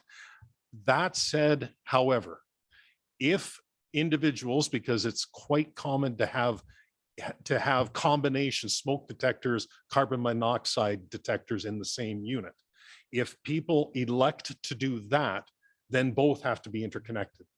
It's not suggesting it's because the carbon monoxide has to be interconnected. It's because the smoke detectors must be interconnected.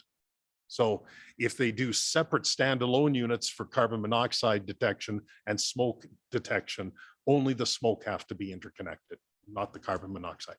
And we will clarify the wording in that. And thank you for bringing that to our attention. Thank you.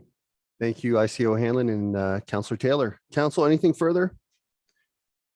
Seeing none, we'll take a 7-minute recess as the next item may be of length for a bio break, and we'll reconvene at 5:53. Thank you.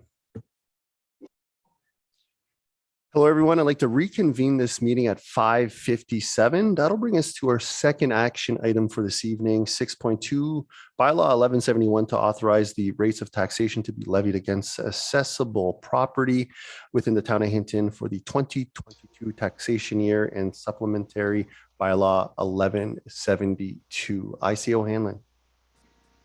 Thank you, sir. Through you to all of council. We're on page 25 of your agenda package. And I'm going to actually at this time turn this over to Ruth Bowden, our Interim Director of Corporate Services, and she will take us through the bylaws. Thank you. Thank you, Interim CAO Hanlon, through to council and the mayor. This bylaw is to set the rates of taxation to be levied against the assessable properties within the town of Hinton for the 2022 taxation year, and Supplementary Bylaw number 1172. Recommended action, and I don't know if you want me to read through all of this. Just a summary would be great. Yeah, thank you, Ms. Bowden. Okay, thank you. So the recommended action is that council give first, second, and third reading to bylaw number 1171 to authorize the rates of taxation in the town of Hinton for the 2022 taxation year, as well as first, second, and third reading of bylaw number 1172, which is a bylaw to authorize preparation of supplementary assessments during the 2022 taxation year, as presented. A bit of background: bylaw number 1171, which is attachment 1 to the report, is the tax rate bylaw, which is legislated annually by the Municipal Government Act and outlines the property tax rates that are required to levy sufficient funds to support the municipality's annual operating budget and to collect on behalf of the province of Alberta the requisitions for provincial education tax and the seniors housing tax. The property tax rates of the municipality are comprised of four components: the municipal component, the provincial education tax component, the senior housing component, and the designated industrial component. The municipality influences only the municipal component, and the province of Alberta and Senior Housing's Authority maintain control over the requisitions. The municipality is simply charged with collecting the levies on behalf of those agencies. Council is reminded at this time that timely passing of the tax rate bylaw ensures that taxpayers of the municipality are provided with their property tax notices in a timely manner. Delays approving the tax rate bylaw affect the timeline of tax notices, tax deadlines, tax penalties, tax collection and assessment complaints, and tax recovery. The Supplementary Assessment Bylaw, which is number 1172 and is attachment 2 to the report, is the Supplementary Tax Bylaw and is an annual legislative requirement of the MGA as well.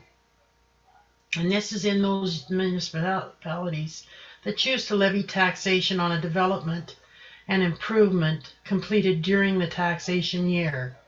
The bylaw authorizes the municipality to conduct a supplementary assessment of these properties and tax new assessment as per section 313 and to 316.1 of the MGA.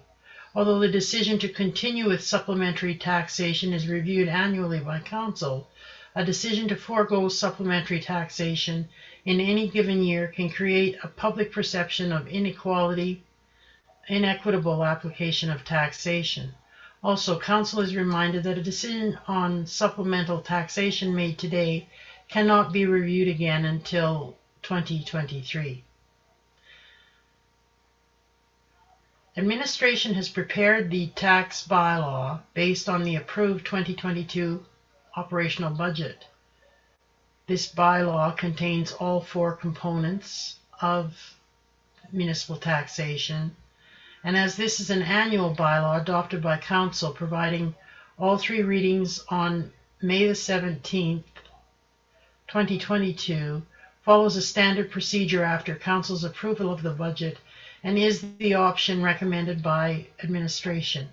However, council may opt to delay third and final reading. However, as mentioned above, this will affect administration's timeline for property tax invoicing. The 2022 operational budget was approved with a revenue requirement of $13,033,131 from municipal taxation. The requisition for the educational property tax from the province of Alberta is $4,747,030. And the requisition for the seniors housing from the Evergreens Foundation is $959,564, which comprise both their operating and capital requirements for the year. The requisition for designated industrial costs is $28,758. Council was also presented with the projection of the total municipal impacts of the budget on the overall tax rate increase of plus or minus 1%. The projection for an average residential property is to see a $19 or 0.99% increase, and an average non-residential property to see a $100 or a 1% increase remains consistent. Ruth, actually, if you don't mind, I'm going to jump in if I could. And maybe just at the bottom of the page here, you'll see the collection of taxes. And you'll see on the right-hand side in that chart, the breakdown of the education, Evergreens, and municipal taxes that Ruth was alluding to. And that you'll see 70% is the municipal portion, 5% is Evergreens or the Seniors Foundation portion, and the education component is 25%. This is for year 2022. Out of the 70%, you see the breakdown on the left side there amongst all of the municipal work areas. Ruth, just on the next page, and keep me honest as I go through here, but I think the high points for council, the second paragraph, you'll see that the municipality will collect residential tax base. So essentially the residential, non-residential is a 52-48% break. So the non-residential tax base will be 52% this year. That is the money's collected. 48% will be the total municipal taxes collected. The municipal levy is the portion, as we said earlier, that council at the town controls. As we had anticipated and planned for, though it was a bit of a rough journey, we have been able to present a 0.99% increase over 2021 in both classes, being the residential and the non-residential. As we indicated previously, the educational property tax levy is collected on behalf of the province of Alberta. It is derived by calculating the rates which will generate the revenue required. So that is based on the assessment we have here at the town of Hinton to collect the requisition levied by the province. And so reading verbatim here from Ruth's report, for 2022, the education property tax levy for residential properties is calculated at 2.5855. This represents the number of dollars for every $1,000 of assessed property value, and 4.2006 for non-residentials. This creates a decrease of 15.4% in residential levies and an increase of 10% in non-residential levies. In 2021, there was a sharp fluctuation in the mill rates. This was due to COVID-19 related amendments. These costs were to spread over 2 years, which has carried over into 2022. And with the over the prior years, the collection being included in the 2022 mill rate calculations. This should be the last of these sharp fluctuations year over year. So this is the third year that this has happened. And if council wishes, as we move forward, that certainly Ruth can speak to that as she has shared her thoughts on this with me. Sir, I don't know if you want to, there's a lot of information. Is there any questions as we move, or do you want to continue on? Thank you for that, IC O'Hanlon. What I'll do is I'll open up the floor to council for any questions, and we'll begin from there. Councillor LeBerge.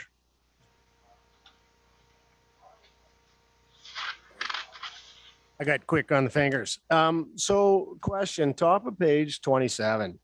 I understand that the commercial entity pays 170% of the tax rate of a residential taxpayer. How come we see, sorry, it's on page 26 at the bottom. So residential taxpayer is going to see an increase, it says on average of $19, but a non-residential or business is going to see an increase of $100. I mean, why is there a 500%? Why is that so much higher for commercial taxpayers? Sir, I will ask Ruth to speak to that, and she can explain the difference between the residential and the non-residential. I believe it's mostly due to assessment and the assessed values this year. Ms. Bowden? Yes, thank you, Interim CAO Hanlon, through to Councillor Labarge. Yes, you are correct, CAO Hanlon. It is due to an increase in, no, I'm just going to excuse me, if you can just let me collect my thought for a moment.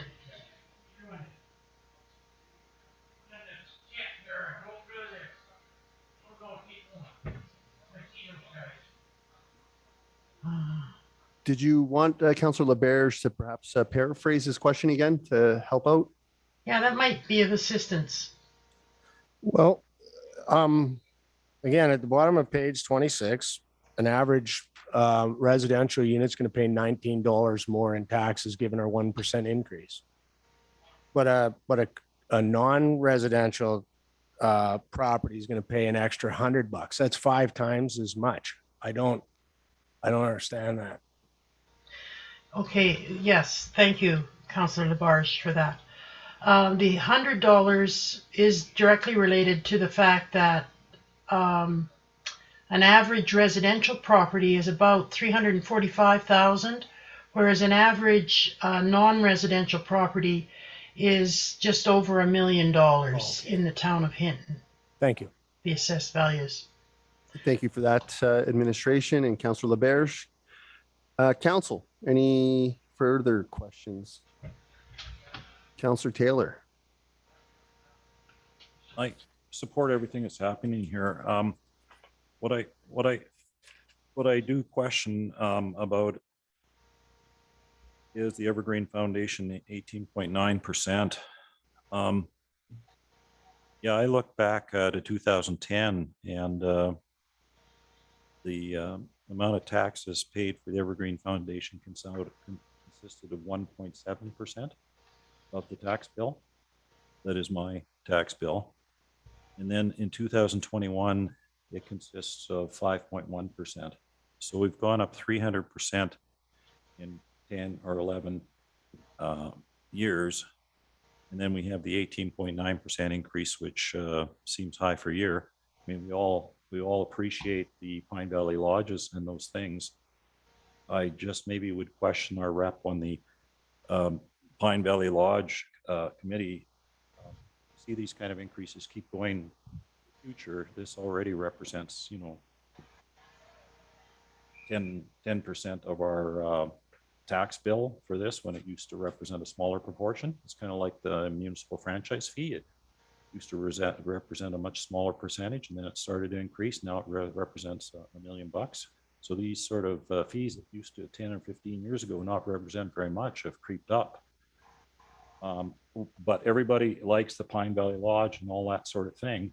Do you have any comments on the kind of fees increases we could see in the future for the Evergreen Society? Thank you, Councillor Taylor. I think when the requisition conversation comes to council, we challenge what the amount of the requisition amount is and kind of give collective direction from council to myself or the alternate to share that.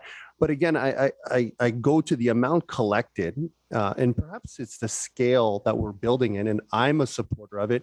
We collect approximately just over $500,000 a year from Hinton residents a year for the last decade. If we take $5 million that we've contributed, we've built a $32 million building. So, and we're going to build a building in Wildwood and Grand Cache. So maybe the conversation is more on scale. If we want to cut down our requisition amount that taxpayers pay, then we definitely will not get a 101 unit, $32 million Pine Valley Lodge. So to me, when requisitions come, we have that conversation. Perhaps we should cut requisitions down and have smaller buildings and invest less into senior or transitional housing in SL1, SL2, SL3 homes in our community. But for me, again, $500,000, $600,000 a year to build these multi-million dollar facilities is the rationale behind these requisitions. So again, it comes to scale and what we want. But again, I think it's collectively council has to direct myself on what those requisitions will be every year. I hope that helps. Oh, no, I appreciate that. The numbers we're talking about are $1 million a year. It's 500,000 for capital and 500,000 for operations. I think those are the numbers that are in this report. Correct. And if I may, I was speaking to the capital. The capital is going to be the scale that you can really change. The operations is going to be similar every year. The capital, if we want to build smaller buildings and we don't want to build in the future, that will drop by 50%. So that'll go back to 500,000. If we want to requisition 500,000 in capital to build a $17 million building in Wildwood, a $12 million building in Grand Cache, like we previously requisitioned in years past to build a $32 million building. That's why the capital requisition is about 500,000. And that could be cut if we don't want to build anymore. But as a rep on that board, Yellowhead County has been paying millions and millions every single year. and contributed towards Pine Valley Lodge and the MD of Greenview. And I believe it's in partnership, especially that we only pay about 11% of the total amount, that we continue to fund their projects, because in the end, the town of Hinton still wins collectively from a financial aspect. We got a building 24 years ago, and we have a new building of 32 million, plus the operating costs that are somewhat non-negotiable to some extent, unless we really scale down and we get rid of some of the seniors. So that's a bit of the rationale. So perhaps a future conversation on the capital future. I would highly recommend that we do not cut future projects after we got millions and millions of dollars of support from the MD of Greenview and Yellowhead County and other partners to not help them build their projects. That's my rationale. Thank you. Council, any further questions or comments? Seeing none, is there appetite for any direction? Council, what would you like to do with this item? Councillor Magoon. Well, seeing no other questions from council, I'll move that council give first reading of bylaw number 1171, a bylaw to authorize the rates of taxation to be levied against assessable property within the town of Hinton for the 2022 taxation year as presented. Thank you. Thank you, Councillor Magoon. Council, we have a motion on the floor. Any debate, questions?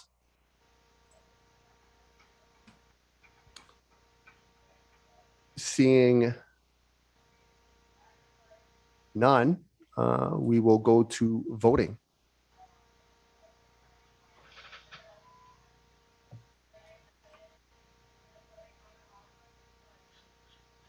Oh.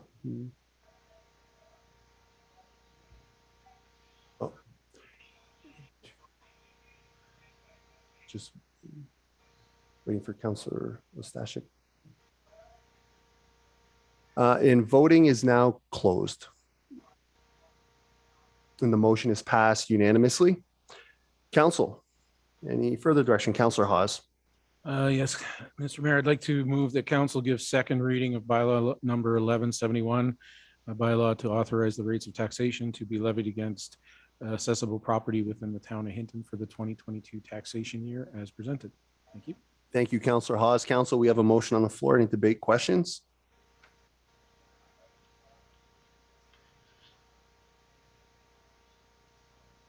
Seeing none, please register your vote. And voting is now closed. This motion is passed unanimously.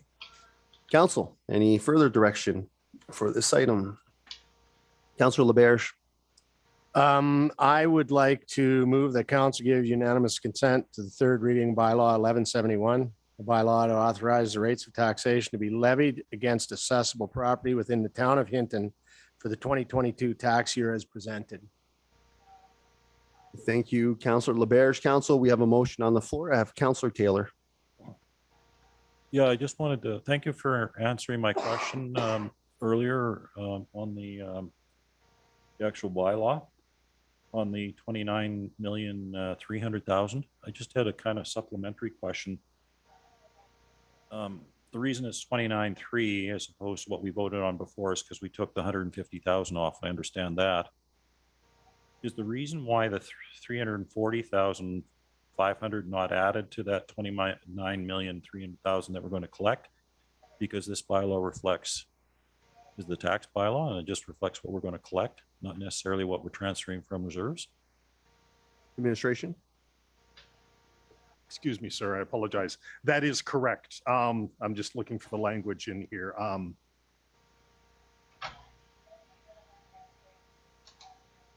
So you are correct, sir. What we are collecting here is the revenue that we're collecting simply through the tax levy. So it excludes the transfer. The transfer still needs to come to balance the budget. But what we're collecting here are simply the taxes levied to residential and non-residential properties within the town of Hinton. Okay, thanks. Thank you, Councillor Taylor. And Administration Council, any further questions before we go to voting? Councillor Taylor? Oh, I pressed it by mistake. Okay. Good. Thank you, Councillor Taylor. Council, anything further before I call to question? Okay, please register your vote.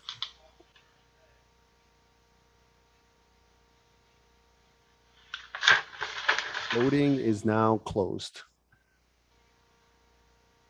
The motion is passed unanimously. Council, any further direction for this action item?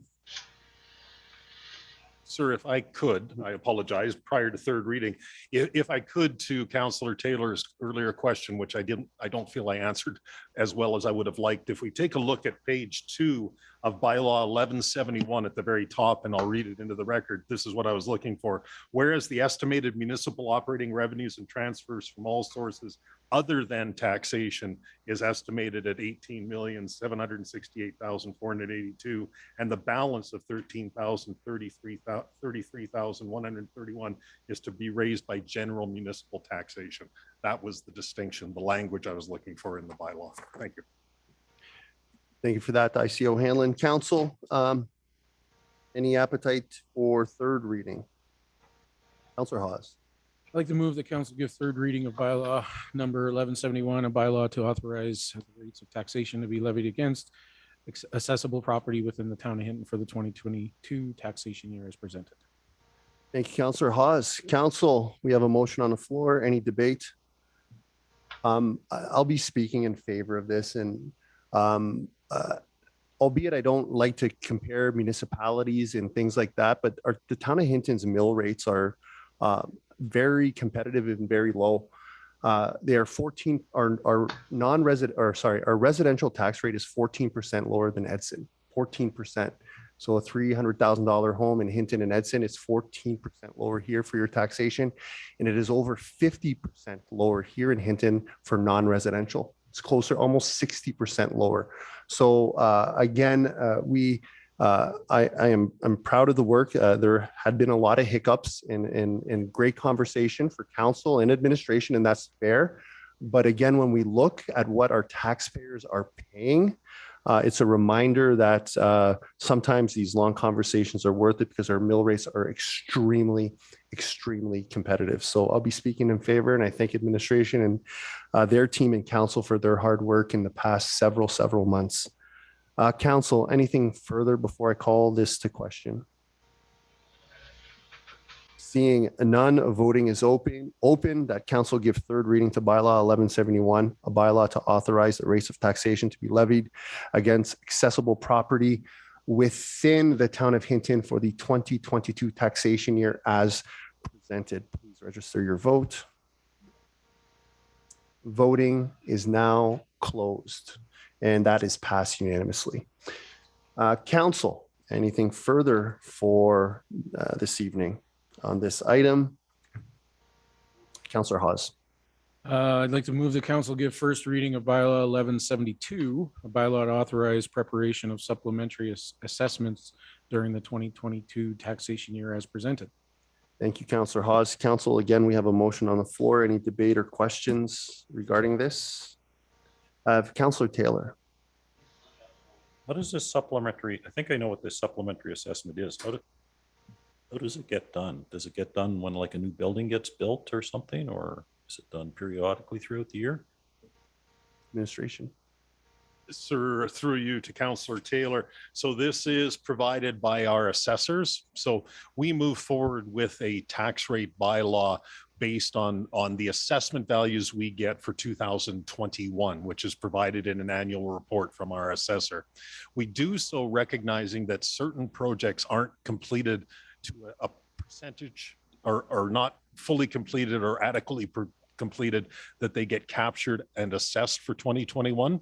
And so municipalities do have the ability to do partial assessments or supplementary assessments as we move through this year. So our assessors will be taking a look at projects, and if they're completed or if they're completed to I don't know the percentage of completion, they can be partially then considered in the 2022. So it doesn't, what essentially this means is a municipality in the year in the tax year is not, if you will, leaving money on the table for partially completed or recently completed projects. That's the intent of the supplementary. Councillor Taylor. Good, thank you. Thank you, Councillor Taylor. Council. Councillor LaBerge. Can I just, so really, because we're using 2021 numbers, you're just adjusting those for things that happened since those numbers were provided to us. Sir, through you to Councillor LaBerge. Yes, but if I could, just to be sure I'm being clear, this is for projects that were not completed in 2021 when that report was done. So it's for new developments and developments that are completed. Thank you, Councillor LaBerge. Council, just for clarity, I'm a short-term memory. Do we have a motion on the floor? Okay, we do. Okay, perfect. That's what I was asking Councillor Haas. My apologies. Council, any further debate or questions before I call this to voting? Seeing none, I'll call to question that council give first reading to bylaw 1172, a bylaw to authorize preparation of supplementary assessments during the 2022 taxation year as presented. Voting is now closed and the motion is passed unanimously. Council, any further direction? Councillor Magoon. Thank you, Mr. Mayor. I'd like to move the council give second reading of bylaw number 1172, a bylaw to authorize preparation of supplementary assessments during the 2022 taxation year as presented. Thank you, Councillor Magoon. Council, we have second reading on the floor. Any debate, questions? Seeing none, we'll open the voting for second reading.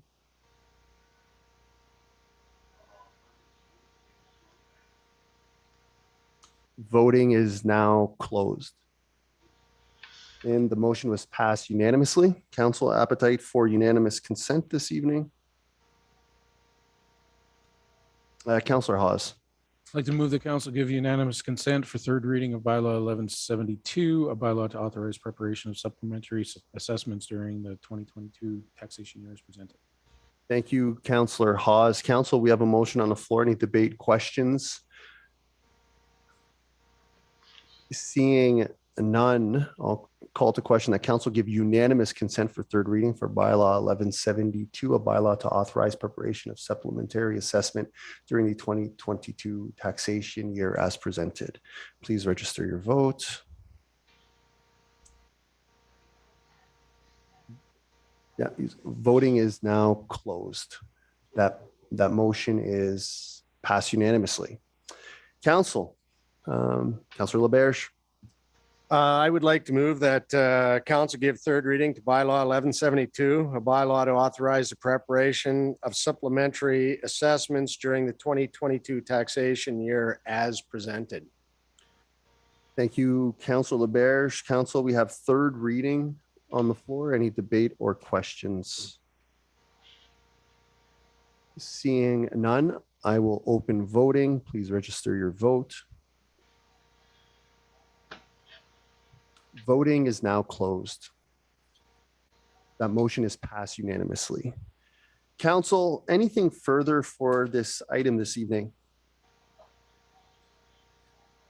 Seeing none, thank you, administration and council. Will be moving to 6.3 Land Acknowledgement Working Committee Terms of Reference. IC O'Hanlon. Thank you, sir. Through you to members of council, I will direct your attention to page 33 of your agenda package. This is the Land Acknowledgement Working Committee Terms of Reference. There are two recommended actions, and at this time, I will turn this over to Heather Mark, our municipal intern. Good evening, council. As directed, administration has expedited the revisions to the Land Acknowledgement Working Committee Terms of Reference, following the minor changes that were requested during review at the Committee of the Whole meeting on May 10th. This evening, administration seeks direction regarding the implementation of the committee. In addition, should it be in council's appetite this evening, administration is eager for the appointment of 2 councillors and 1 alternate to the working committee. Thank you. Thank you, administration. Council.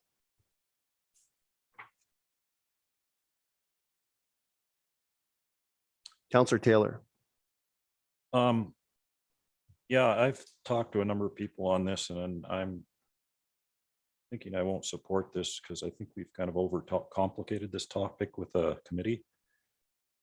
Certainly sending it to the Friendship Center, getting their comments and bring it back to council would be fine, but to form a committee or something like this, I think overcomplication. Thank you, Councillor Taylor. Council? Councillor Hawes. I'd like to move, please, Mr. Mayor, that council establish the Land Acknowledgement Working Committee outlined in the terms of reference as presented. If I can speak to it. Yeah, as the counselor that brought this up originally, I just feel that, like I said, administration did a great job of putting one together for us. But this is an opportunity for council and administration, to work together. We've had it in place for a while now. And again, I don't see this as a large commitment to those counselors and administration to do this. I think it's an easy process. Take a look at it, see if there's some tweaks can be made and then some direct ownership of that, that statement by council, being as how it is our statement of council at all our meetings. So I'll be in favor of supporting this. Thank you. Thank you, Councillor Hawes. Council, we have a motion on the floor. Any debate, questions?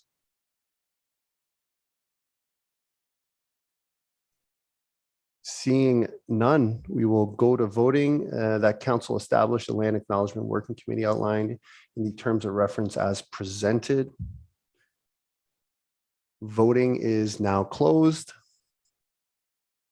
That motion is passed 6-1. And I'd like to speak to the second motion. Unfortunately, it's not in the report, but I'd like to recommend that Councillor Race and Councillor Magoon be appointed to this committee and the alternate to be Councillor Hawes.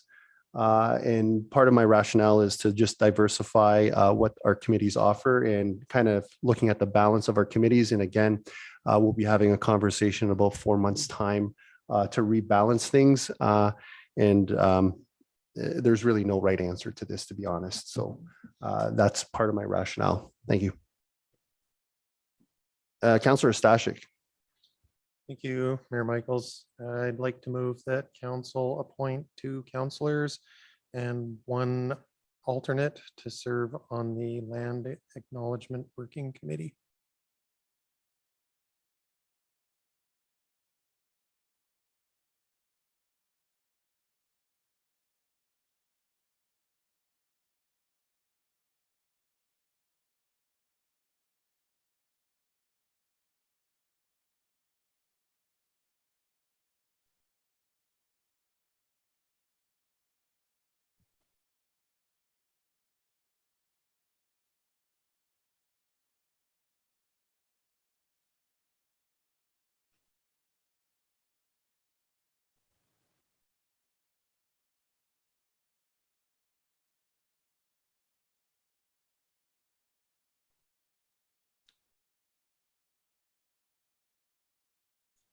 Council, we have a motion on the floor.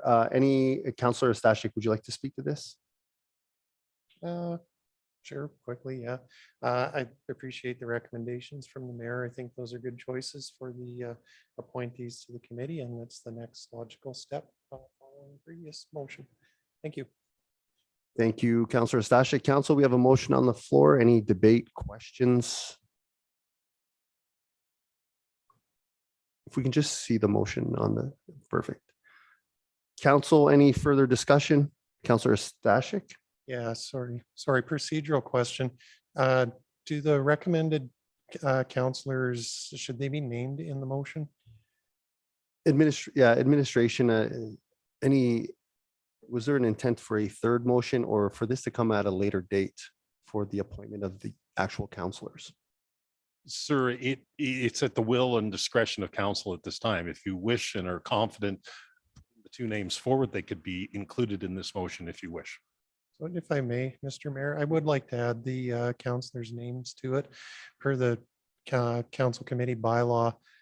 That's generally how it goes. The mayor makes recommendations and then council appoints per those recommendations. Since the recommendations are available, I would like to add the names to it. And then that way the committee can get established and get to work right away. Thank you. Thank you, Councillor Stashik. Council, we have a motion on the floor that has an additional line to it. Councillor Stashik, We can just add and Just add it to the end of that and that counselor raise. Yeah. I think that should be fine. I'm fine with that. Perfect. Thank you, Councillor Stashik. Council, we have a motion on the floor that also indicates the councillors. We'll give Miss Davy Campbell a moment to change it for our new system.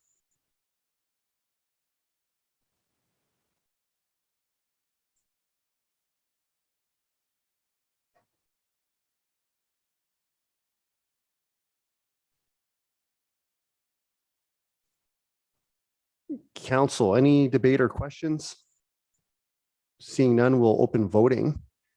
That council appoint 2 councillors and 1 alternative to serve on the Land Acknowledgement Working Committee, and that Councillor Race and Councillor Magoon and Councillor Hawes as the alternate.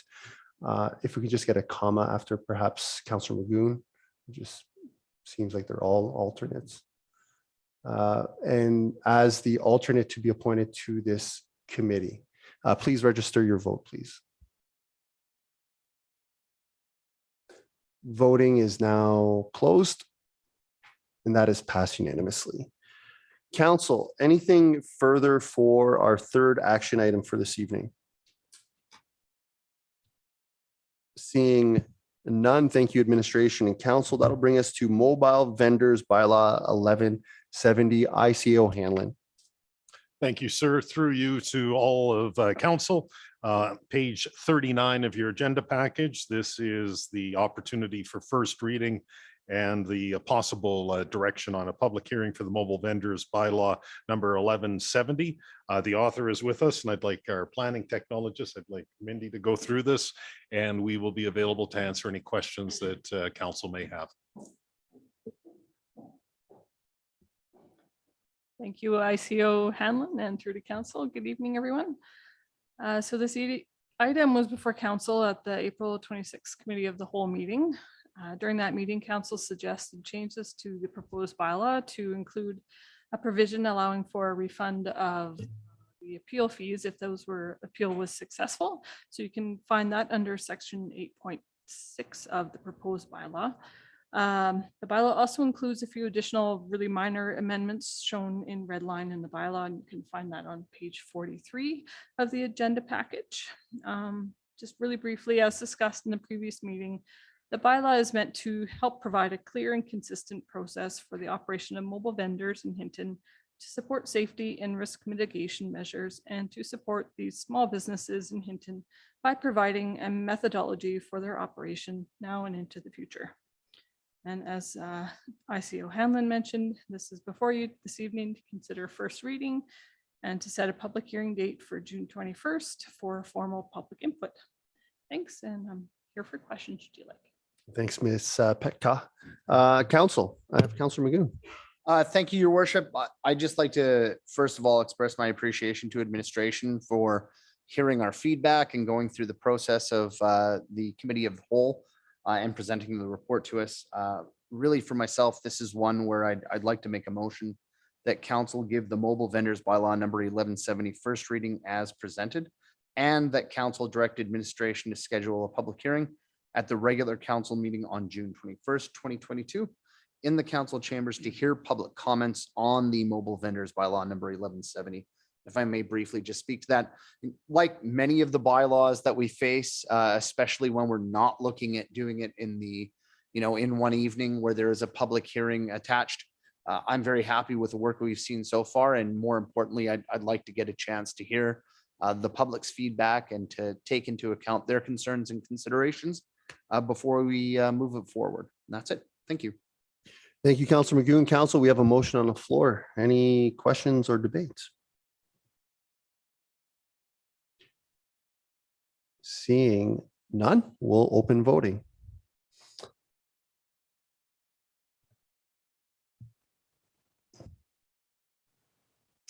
Voting is now closed.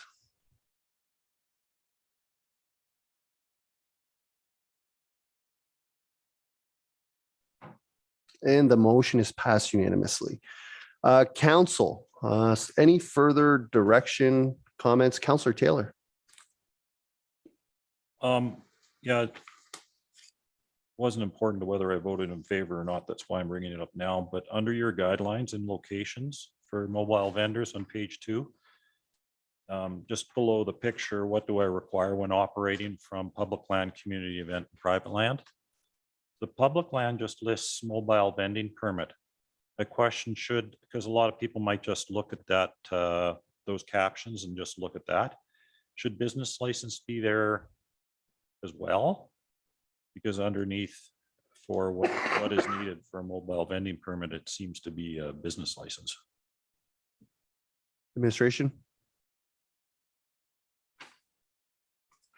Thank you, sir. Through to council. I debated going back and forth on listing a big long list under that, but if you'll see a little bit farther down, there's a big longer list, and you're correct. A business license is required.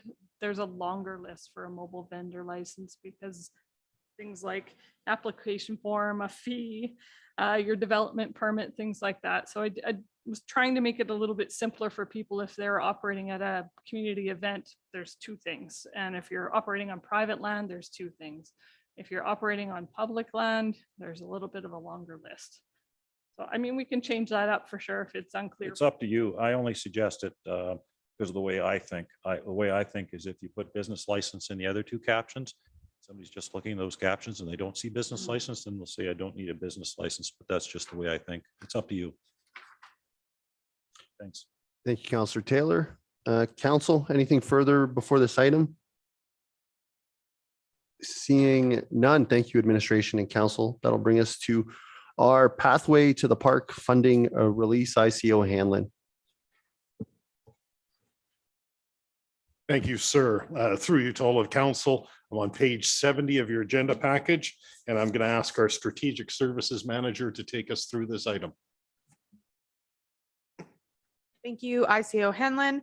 Through to all of council, you will recall we did receive a note from Mr. Kreiner today in support of this item that is before you. You will recall that through the budget process in December of 2021, council did provide a motion providing $50,000 in funding to this group subject to the completion of the civic agency process. They have made great strides. However, there are a number of items that are still outstanding. Largely, those items are to do with partnership with Yellowhead County on their portion of the trail. However, at this time, in order to bring Yellowhead County a more well-packaged project for them to decide on, we do need to move forward, or the group needs to move forward with their planning documentation so that there's something to react to, something to look at.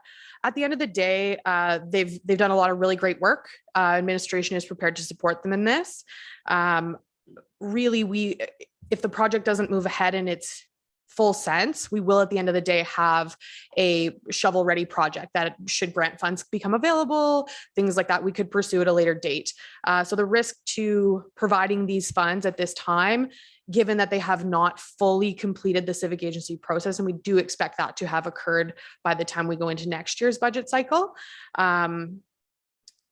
it is our recommendation that we release these funds to them so the project can move forward. Thank you. Thank you, administration. Have 3 councillors in the queue. Councillor Hawes. Yeah, thank you, administration. And based on, their recommendation and the fact, Mr. Kreiner was here this evening and the fact that, a lot of wheels are in motion and those wheels can't get it more in motion without this funding. I'd like to make the motion that council direct administration to release the allocated $50,000 from the 2022 operating budget for the purpose of funding design documents and required environmental applications in preparation of the 2023-2024 construction phase of the Pathway to the Park project. And I've already spoken to it. Thank you. Thank you, Councillor Hawes. Council, we have a motion on the floor and I have Councillor LaBerge. Question to administration, I guess, is that normal? Like, does every civic agency, in order for that civic agency agreement to apply, that there's a section that we have to figure out what Yellowhead County is contributing for that to work? Is that normal? Administration? Through to Councillor LaBerge and the remainder of council. So typically we would have provided our recommendation on the Pathway to the Park project as part of the 2022 budget process. However, this group came late in the game to council in December, so we were not able to complete all of our typical requirements. For other groups that we have seen go through this process, they are not working on projects that occur on county land and also impact the town of Hinton. So in those cases, no. But with respect to this project, because the larger portion of the trail does exist within the county, we don't want to be in a situation where we're building a trail to nowhere. So that's ultimately why we are waiting to see the decisions from the county. And there are down the road opportunities to examine partnerships between our administrative groups to ensure the work and the maintenance can be completed at the time of construction. Councillor LaBerge. Yep, thanks. Thank you. Councillor Taylor. What if the pathway to the park got a commitment and agreement from the government of Alberta for the trail in some form and not the Yellowhead County? Would that be acceptable to town administration? Because that process has been used in other locations in Alberta and BC. Administration. Thank you, Councillor Taylor, through to the remainder of council. I wouldn't want to speak for Yellowhead County, and I wouldn't want to take kind of usurp the process, right? Of course, they would still have an option to decide whether they want to ultimately invest in this project. I think the larger concerns are around long-term capital and replacement of those assets down the road. So of course, if Yellowhead County or us together as a group did receive funding from the province, there's still the matter of addressing ongoing maintenance of that trail into the future. Yeah, that's what I was saying. In other areas of Alberta and British Columbia, the actual maintenance and management of the trail has been provincial or federal government. Is just another management model that could be considered. I'm just wondering if administration would consider that, or is the only model you're considering a model with Yellowhead County? Yeah, no, absolutely not. And that's part of the conversations that we've had with Mr. Kreiner. However, he does want to have those conversations with Yellowhead County, which is a large part of the civic agency process, wherein they do the advocating for themselves and call upon administration or our members of council to support them when needed, right? So he's still making those strides at this time. Thanks. Thank you, Councillor Taylor and Ms. Way. Councillor Race. Thank you, Mr. Mayor. So has the pathway indicated when they will meet with the county or when they'll hear from the county? Thank you, Councillor Race, through to the remainder of council. Mr. Kreiner, at this time, as of the 12th of May, when I spoke to him last, did not have a date. However, I have seen correspondence between himself, with myself CC'd to the county to provide them additional information that they have been seeking. So the doors for communication are open. They are looking for information on the level of service, for example, that is provided as attachment 1 here today. So they're still in the process at this time. Thank you. Thank you, Councillor Race. Councillor Magoon. Yeah, thank you, Mr. Mayor. I certainly support this motion that's on the floor. The one thing I wanted to note, and I'm sort of hoping, expecting that this will be supported by the will of council, but perceptually, one thing to consider is it's very rare that we as a council have the opportunity to invest in a project on the county's lands. Very often we go to the county and ask for support and assistance in developing a project on the town's lands. And I think it would be certainly a good show of faith to support those funds, which we've already allocated through the budgetary process in advance of that discussion. It shows, I think, goodwill that we don't often have the opportunity to invest in with the county. Thank you. Thank you, Councillor Magoon. Council, we have a motion on the floor. Any further debate or questions? Seeing none, we'll open voting. That council direct administration to release the allocated $50,000 from the 2022 operating budget for the purpose of funding design documents, required permits and applications in preparation for the 2023-2024 construction phase of the pathway to the park project.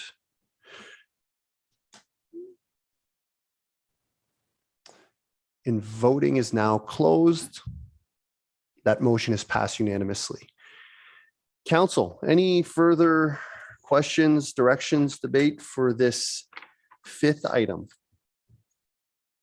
Seeing none, again, thank you, administration and council. That'll bring us to 6.6, our addition, the Yellowhead Tower, ICO Hanlon. Thank you, sir. Through you to all of council. I did circulate this report yesterday. Does everybody have a copy of it, or does anybody require? Okay, I'm seeing. Okay, thank you. So very quickly, this is a request from Yellowhead County. It's part of their ongoing tower project. They've received some federal grant for this. We've received a written request from Yellowhead County. It's dated very recently, May 5th, and it is attached. They are looking to erect a 29-meter self-supporting tower and a subsequent fiber cable in and through Mary Reimer Park. The town of Hinton and Yellowhead County signed the Mary Reimer Park Agreement on December 17th, 2002. This confirmed joint ownership and planning of the park by both parties.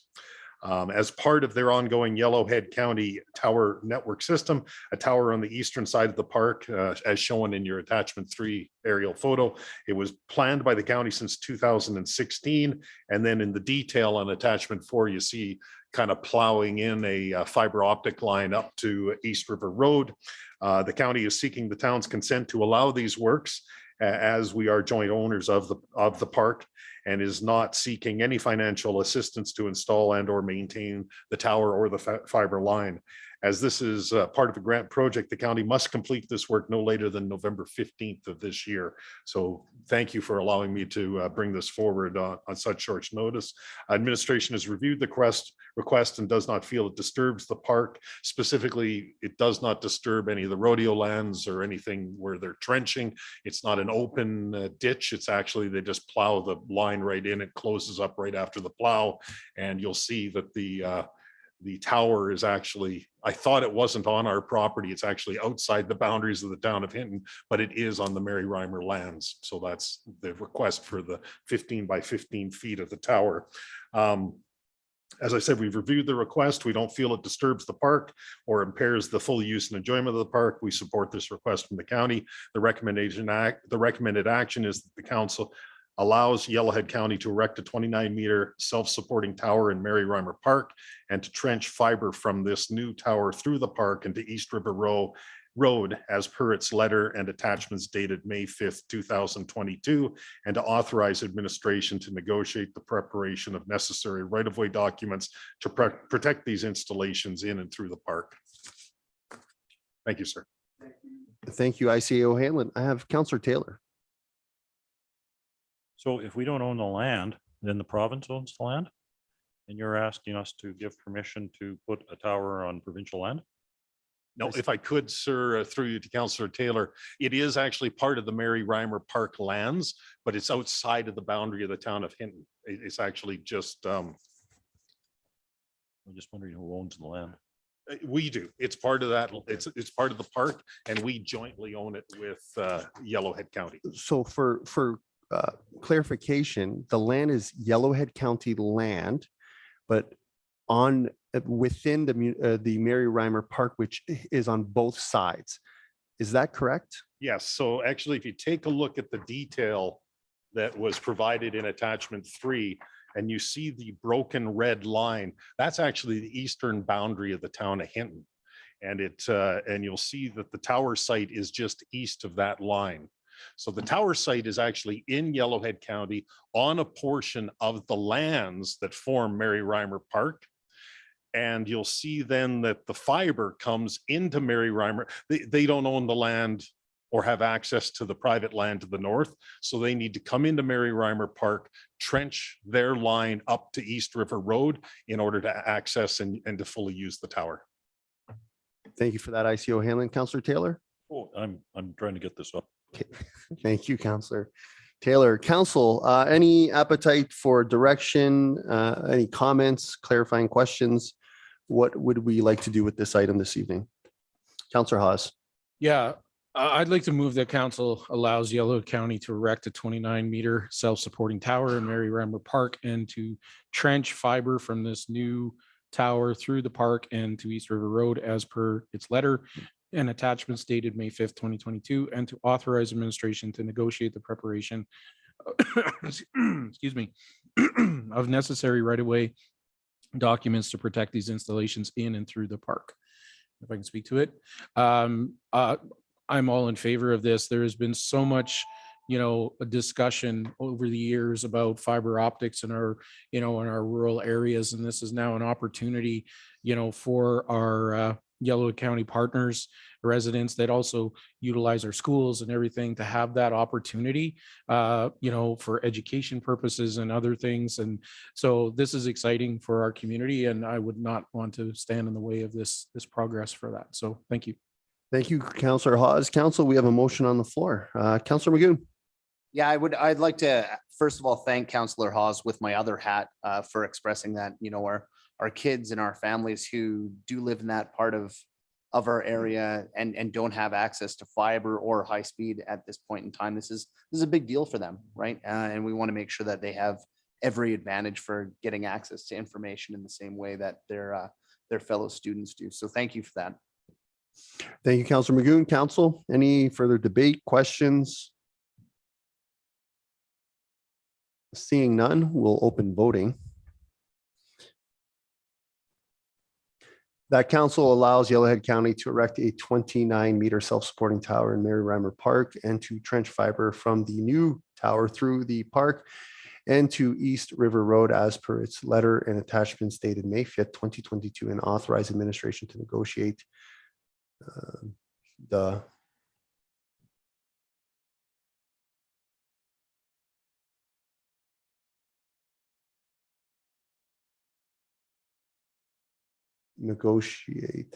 preparation of necessary right-of-way documents to protect these installations in and through the park. Voting is now closed.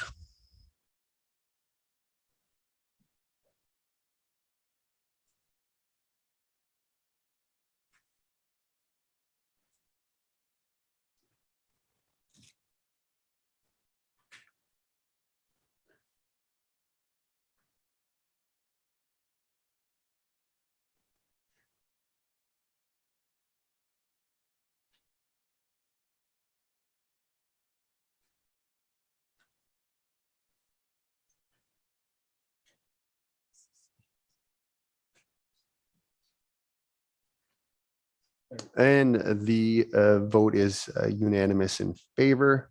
Council, anything else for 6.6?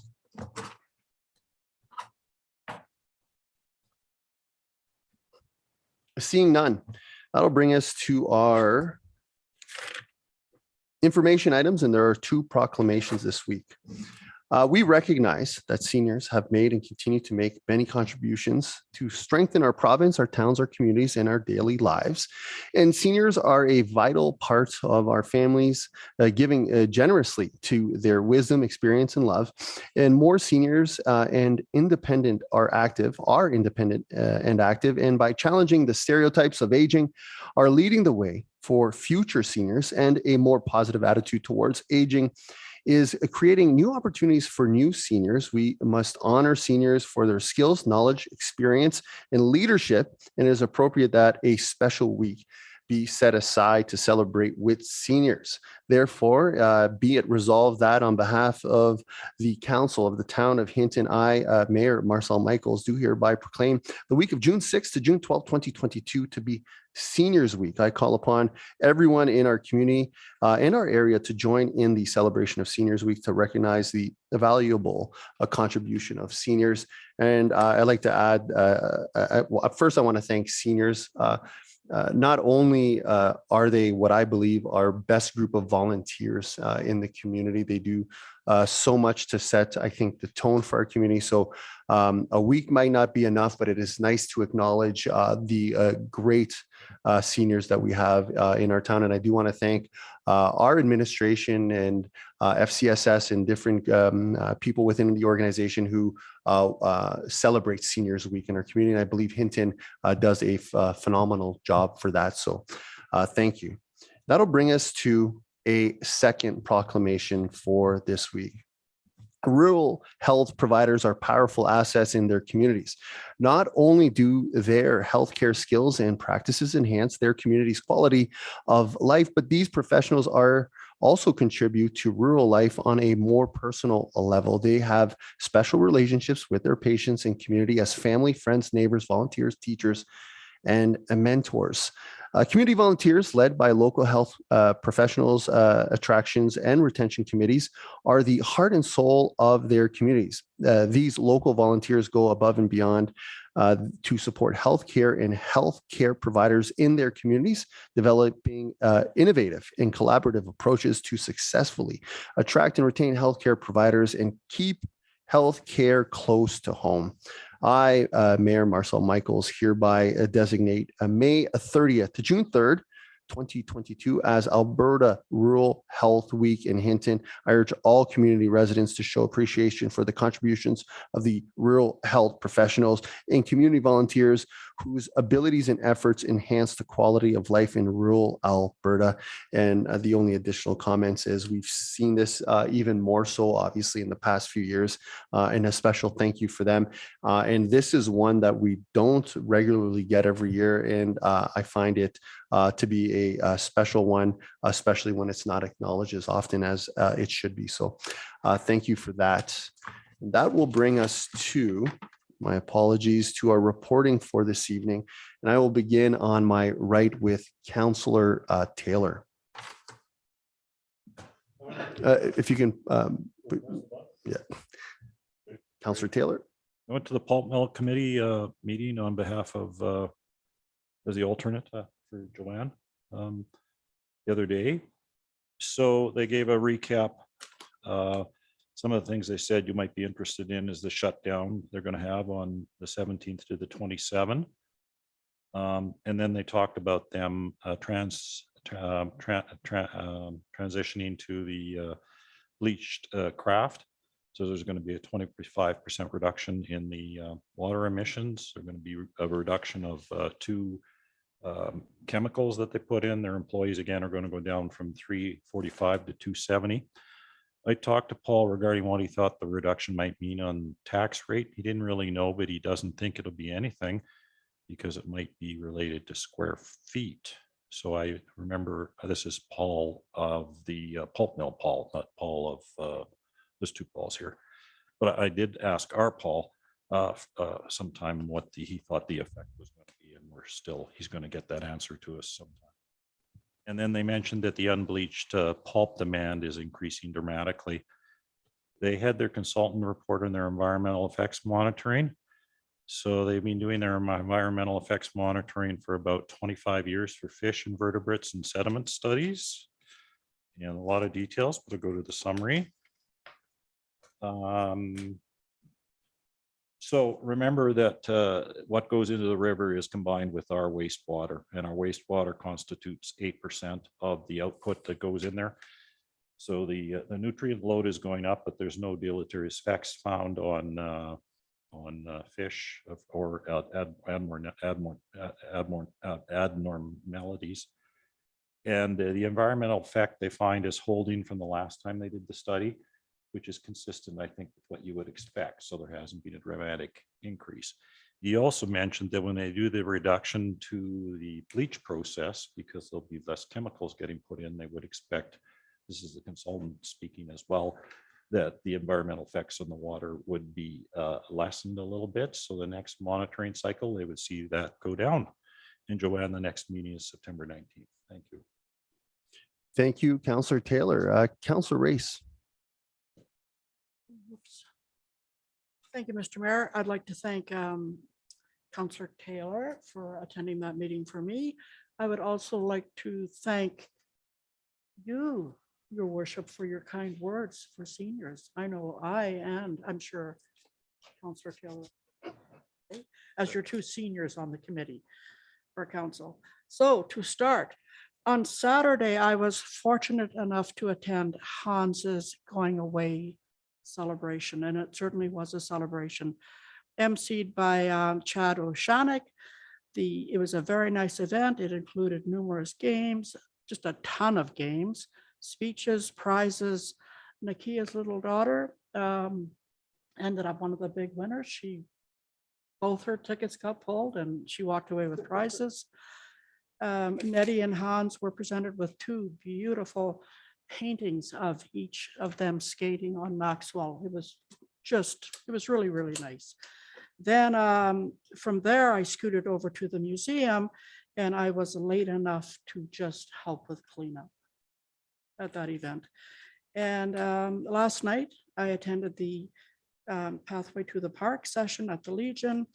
I thought it was well attended, and I really appreciated all the comments, and I really, really appreciated how Bernie and that other fellow handled the comments that came their way. And that's it, sir. Thank you. Thank you, Councillor Race. Councillor LaBerge. Thank you, Your Worship. I have very little to report. I missed all that stuff because Saturday night I was at the hockey game, so I can't wait to see us stomp our southern neighbors into the ground over the next couple of weeks. So thank you. Thank you, Councillor LaBerge, and I think we all echo that. Councillor Stashik. Thank you, Mayor Michaels. Had a Beaver Boardwalk Community Oversight Committee meeting last week. I got to welcome our new members, Alice and Joan. So that was exciting to have our first meeting with the new members. The primary activity that the committee did last week was to take the first steps in creating the Beaver Boardwalk repair and replacement prioritization that they're going to be presenting to council at some point in the future. So the main activities during that meeting were to review the boardwalk condition assessment that was prepared by the town, to review the section prioritization that the committee had undertaken the meeting before, and to take a look at developing a 5-year project plan that would be presented to council at some point in the future. Other than that, I have nothing additional to report. However, I did want to just quickly say, express my appreciation for the new audiovisual equipment that we're using tonight. First time with it, so it's a bit of a learning curve, but I think council kind of adapted pretty quickly, but I'm sure all the big works over there. So, hopefully we can get up to speed, but already it's immensely better than the system that we had before. So appreciation for that. Kudos on the selection of the system. Thank you. Thank you, Councillor Stashik. Councillor Magoon. Thank you, Your Worship. On Saturday, I had the pleasure of attending the Ukrainian supper for the purposes of raising funds to support various relief efforts in the Ukraine. It was excellent, very well attended. I would like to express appreciation to, of course, not all of the volunteers when I mention them, because you know how you always miss somebody. So first of all, anyone who goes unmentioned, I apologize. But specifically the Hinton Rotary, Kyle and Julia Fody, Tim and Heather McClelland, Chris Storozhenko, all of the ladies who contributed to the amazing meal, Burl Whitney and the Legion, of course, being key among them. So, you know, thanks for your hard work. It was a great celebration, and yeah, it was very, very appreciated. Thank you. Thank you, Councillor Magoon. Councillor Hawes. Thank you, Mr. Mayor. On Saturday, I was at the library anniversary. I had an opportunity to spend the afternoon there. We had a few people drop by and check out and grab a cupcake. Councillor Taylor was there, and Councillor Race also came and, yes, helped clean up. They also did a ribbon cutting to the exhibit that's outside there with the mural and the canoe there. So that was exciting. Tomorrow evening is the candlelight vigil for National Victims and Survivors of Crime Week. It's titled From Darkness Comes Light. A bit of a change. It's now going to be happening at the Hinton Community Center, not the Green Square, due to possible weather. So just that to point that out. And so there'll be a number of individuals from our community speaking. I'm instead of Mayor Michaels, who's unable to attend, so I'll be there, and we'll hear from other members of our community speak on National Victims and Survivors of Crime Week. And on Thursday, have a youth council coming up, and we'll be planning for, well, what our youth are going to be doing in our community, which they've already established. They'd like to spend time at the museum with the community garden that's there. So we'll be taking a look at what the plans look like for them to get started on that. Unfortunately, the weather is not cooperating very well for the growing season, but we'll see what we can come up with. So, and that's all I have to report. Thank you. Thank you, Councillor Hawes. For myself, from a committee perspective, nothing. Our waste management meeting was rescheduled. Councillor Taylor was going to attend in my presence, so thank you for that. And again, thank you, Deputy Mayor Hawes, for being there in the next few days. I have the Evergreens Foundation strategic plan for the next 2 days, and I look forward to come back to council and kind of continue that conversation that we quickly had regarding the requisitions and what our long-term plans holistically with our 5 other partners will be to continue to provide exceptional service and necessities to seniors that truly need it. So looking forward to 2 great days. I had the distinct privilege to attend the Hinton and District Chamber of Commerce AGM, and quite the turnout. Strong support this year to be on the board. They had many additional people. It had to come down to a vote, and there are 4 new members. Paul Loveson, our former CAO, Emily Olson, Lisa Cumby, and Allison Rutley are now the new members of the Hinton and District Chamber of Commerce Board. We had to say farewell to Nathan Schneider, but we'd like to thank him for his time, and now they will collectively select their new president in the coming weeks, I suspect. But great turnout. It was nice to see a lot of people putting their names forward. And obviously from my perspective, speaking there with ICO Hanlon, who attended, that we look forward to continuing our partnership. And I encourage strong conversations, strong debate, and to come to council with their thoughts. So great energy, and really looking forward to that. And that is all for myself, and that'll bring us to our interim CAO. Thank you, sir. Just coming up for me, most of what I've been involved in has been covered already, but coming up this week, I will be attending the Pathway to the Park, the open house at Folding Mountain tomorrow night. So that is the second opportunity to participate in that. I'm going to be able to give them a check. So I'm quite excited to be able to deliver a check and have a chance to do that. Just a reminder that next Wednesday is our joint library board meeting. June 1st is our meet and greet with the Evergreen Catholic Board. That's at Gerard Redmond. And that's kind of it for me on reporting. On status reports, would like to say that we have completed our interviews on our ledge position, and just considering opportunities and options around that, and have a candidate that we are looking at. Happy to announce that our Parks and Rec manager position has been filled. And in turn, I am going to have an opening for my strategic services manager. So that's an internal move at that position. So I will have to, sorry, Councillor Heather Way. So Heather is the new Parks and Recs manager. So that leaves an opening in the strategic services manager position, and that'll be transitioning in the next month.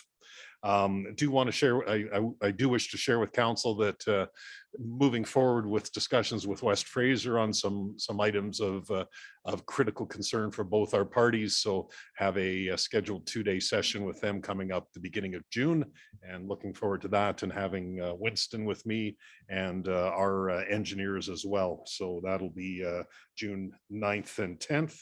Just a reminder to council, June 22nd, Wednesday, after 4 o'clock, we will have an opportunity to meet with our senior leadership team and members of the leadership team here and council to confirm the strategic plan, the new strategic plan for the town of Hinton.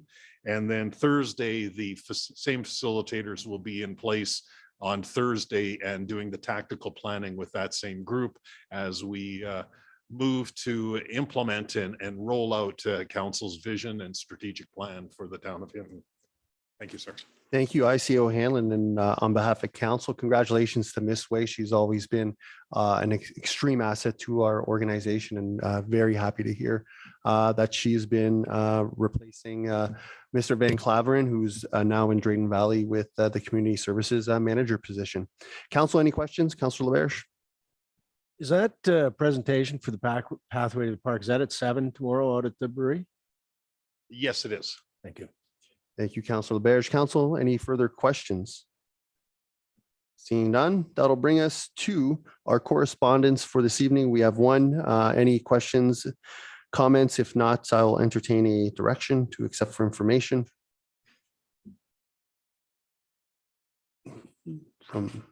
Yeah, Councillor LaBerge. Well, I guess for any of the citizens, and we're talking about the STARS report, is that right? For any citizens who haven't had to use the service, that's great. But if you have, it's important. And I just more than ever respect what STARS do. So I would like to move to accept the package for information, please. Thank you, Councillor LaBerge. Council, we have a motion on the floor. Administration will be using our new devices for this vote. That's looks like a yes. No. Yes, we will. Thank you. Just let us catch up and we'll Absolutely. put it up there.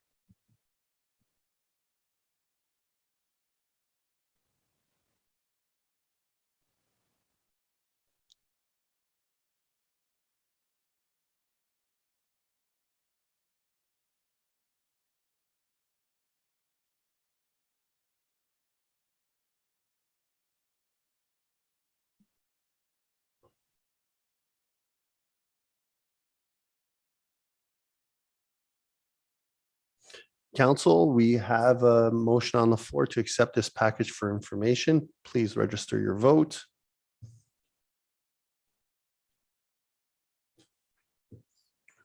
Voting is now closed. That is passed unanimously. Thank you very much. That'll bring us to our notices of motion. Council, any or administration, any notices of motion? Sir, we have no notices of motion for today's meeting. Thank you. And with that, I'll entertain a motion to go in closed session with a 7-minute recess. Councillor Haas. I'd like to move that we go into closed session. Thank you, Councillor Haas. Council, all those in favor? That's passed unanimous.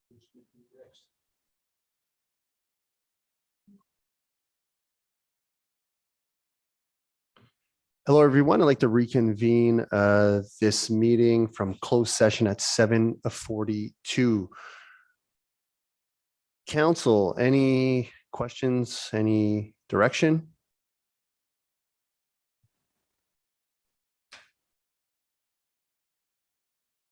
Councillor Magoon. Thank you, Mr. Mayor. I'd like to make a motion that council agrees mutually with Interim Chief Administrative Officer Hanlon to an extension of the January 14th, 2022 independent contractor agreement to September 30th, 2022, as per today's closed session discussion. Thank you very much. Thank you, Councillor Magoon. Council, we have a motion on the floor. Any debate or questions?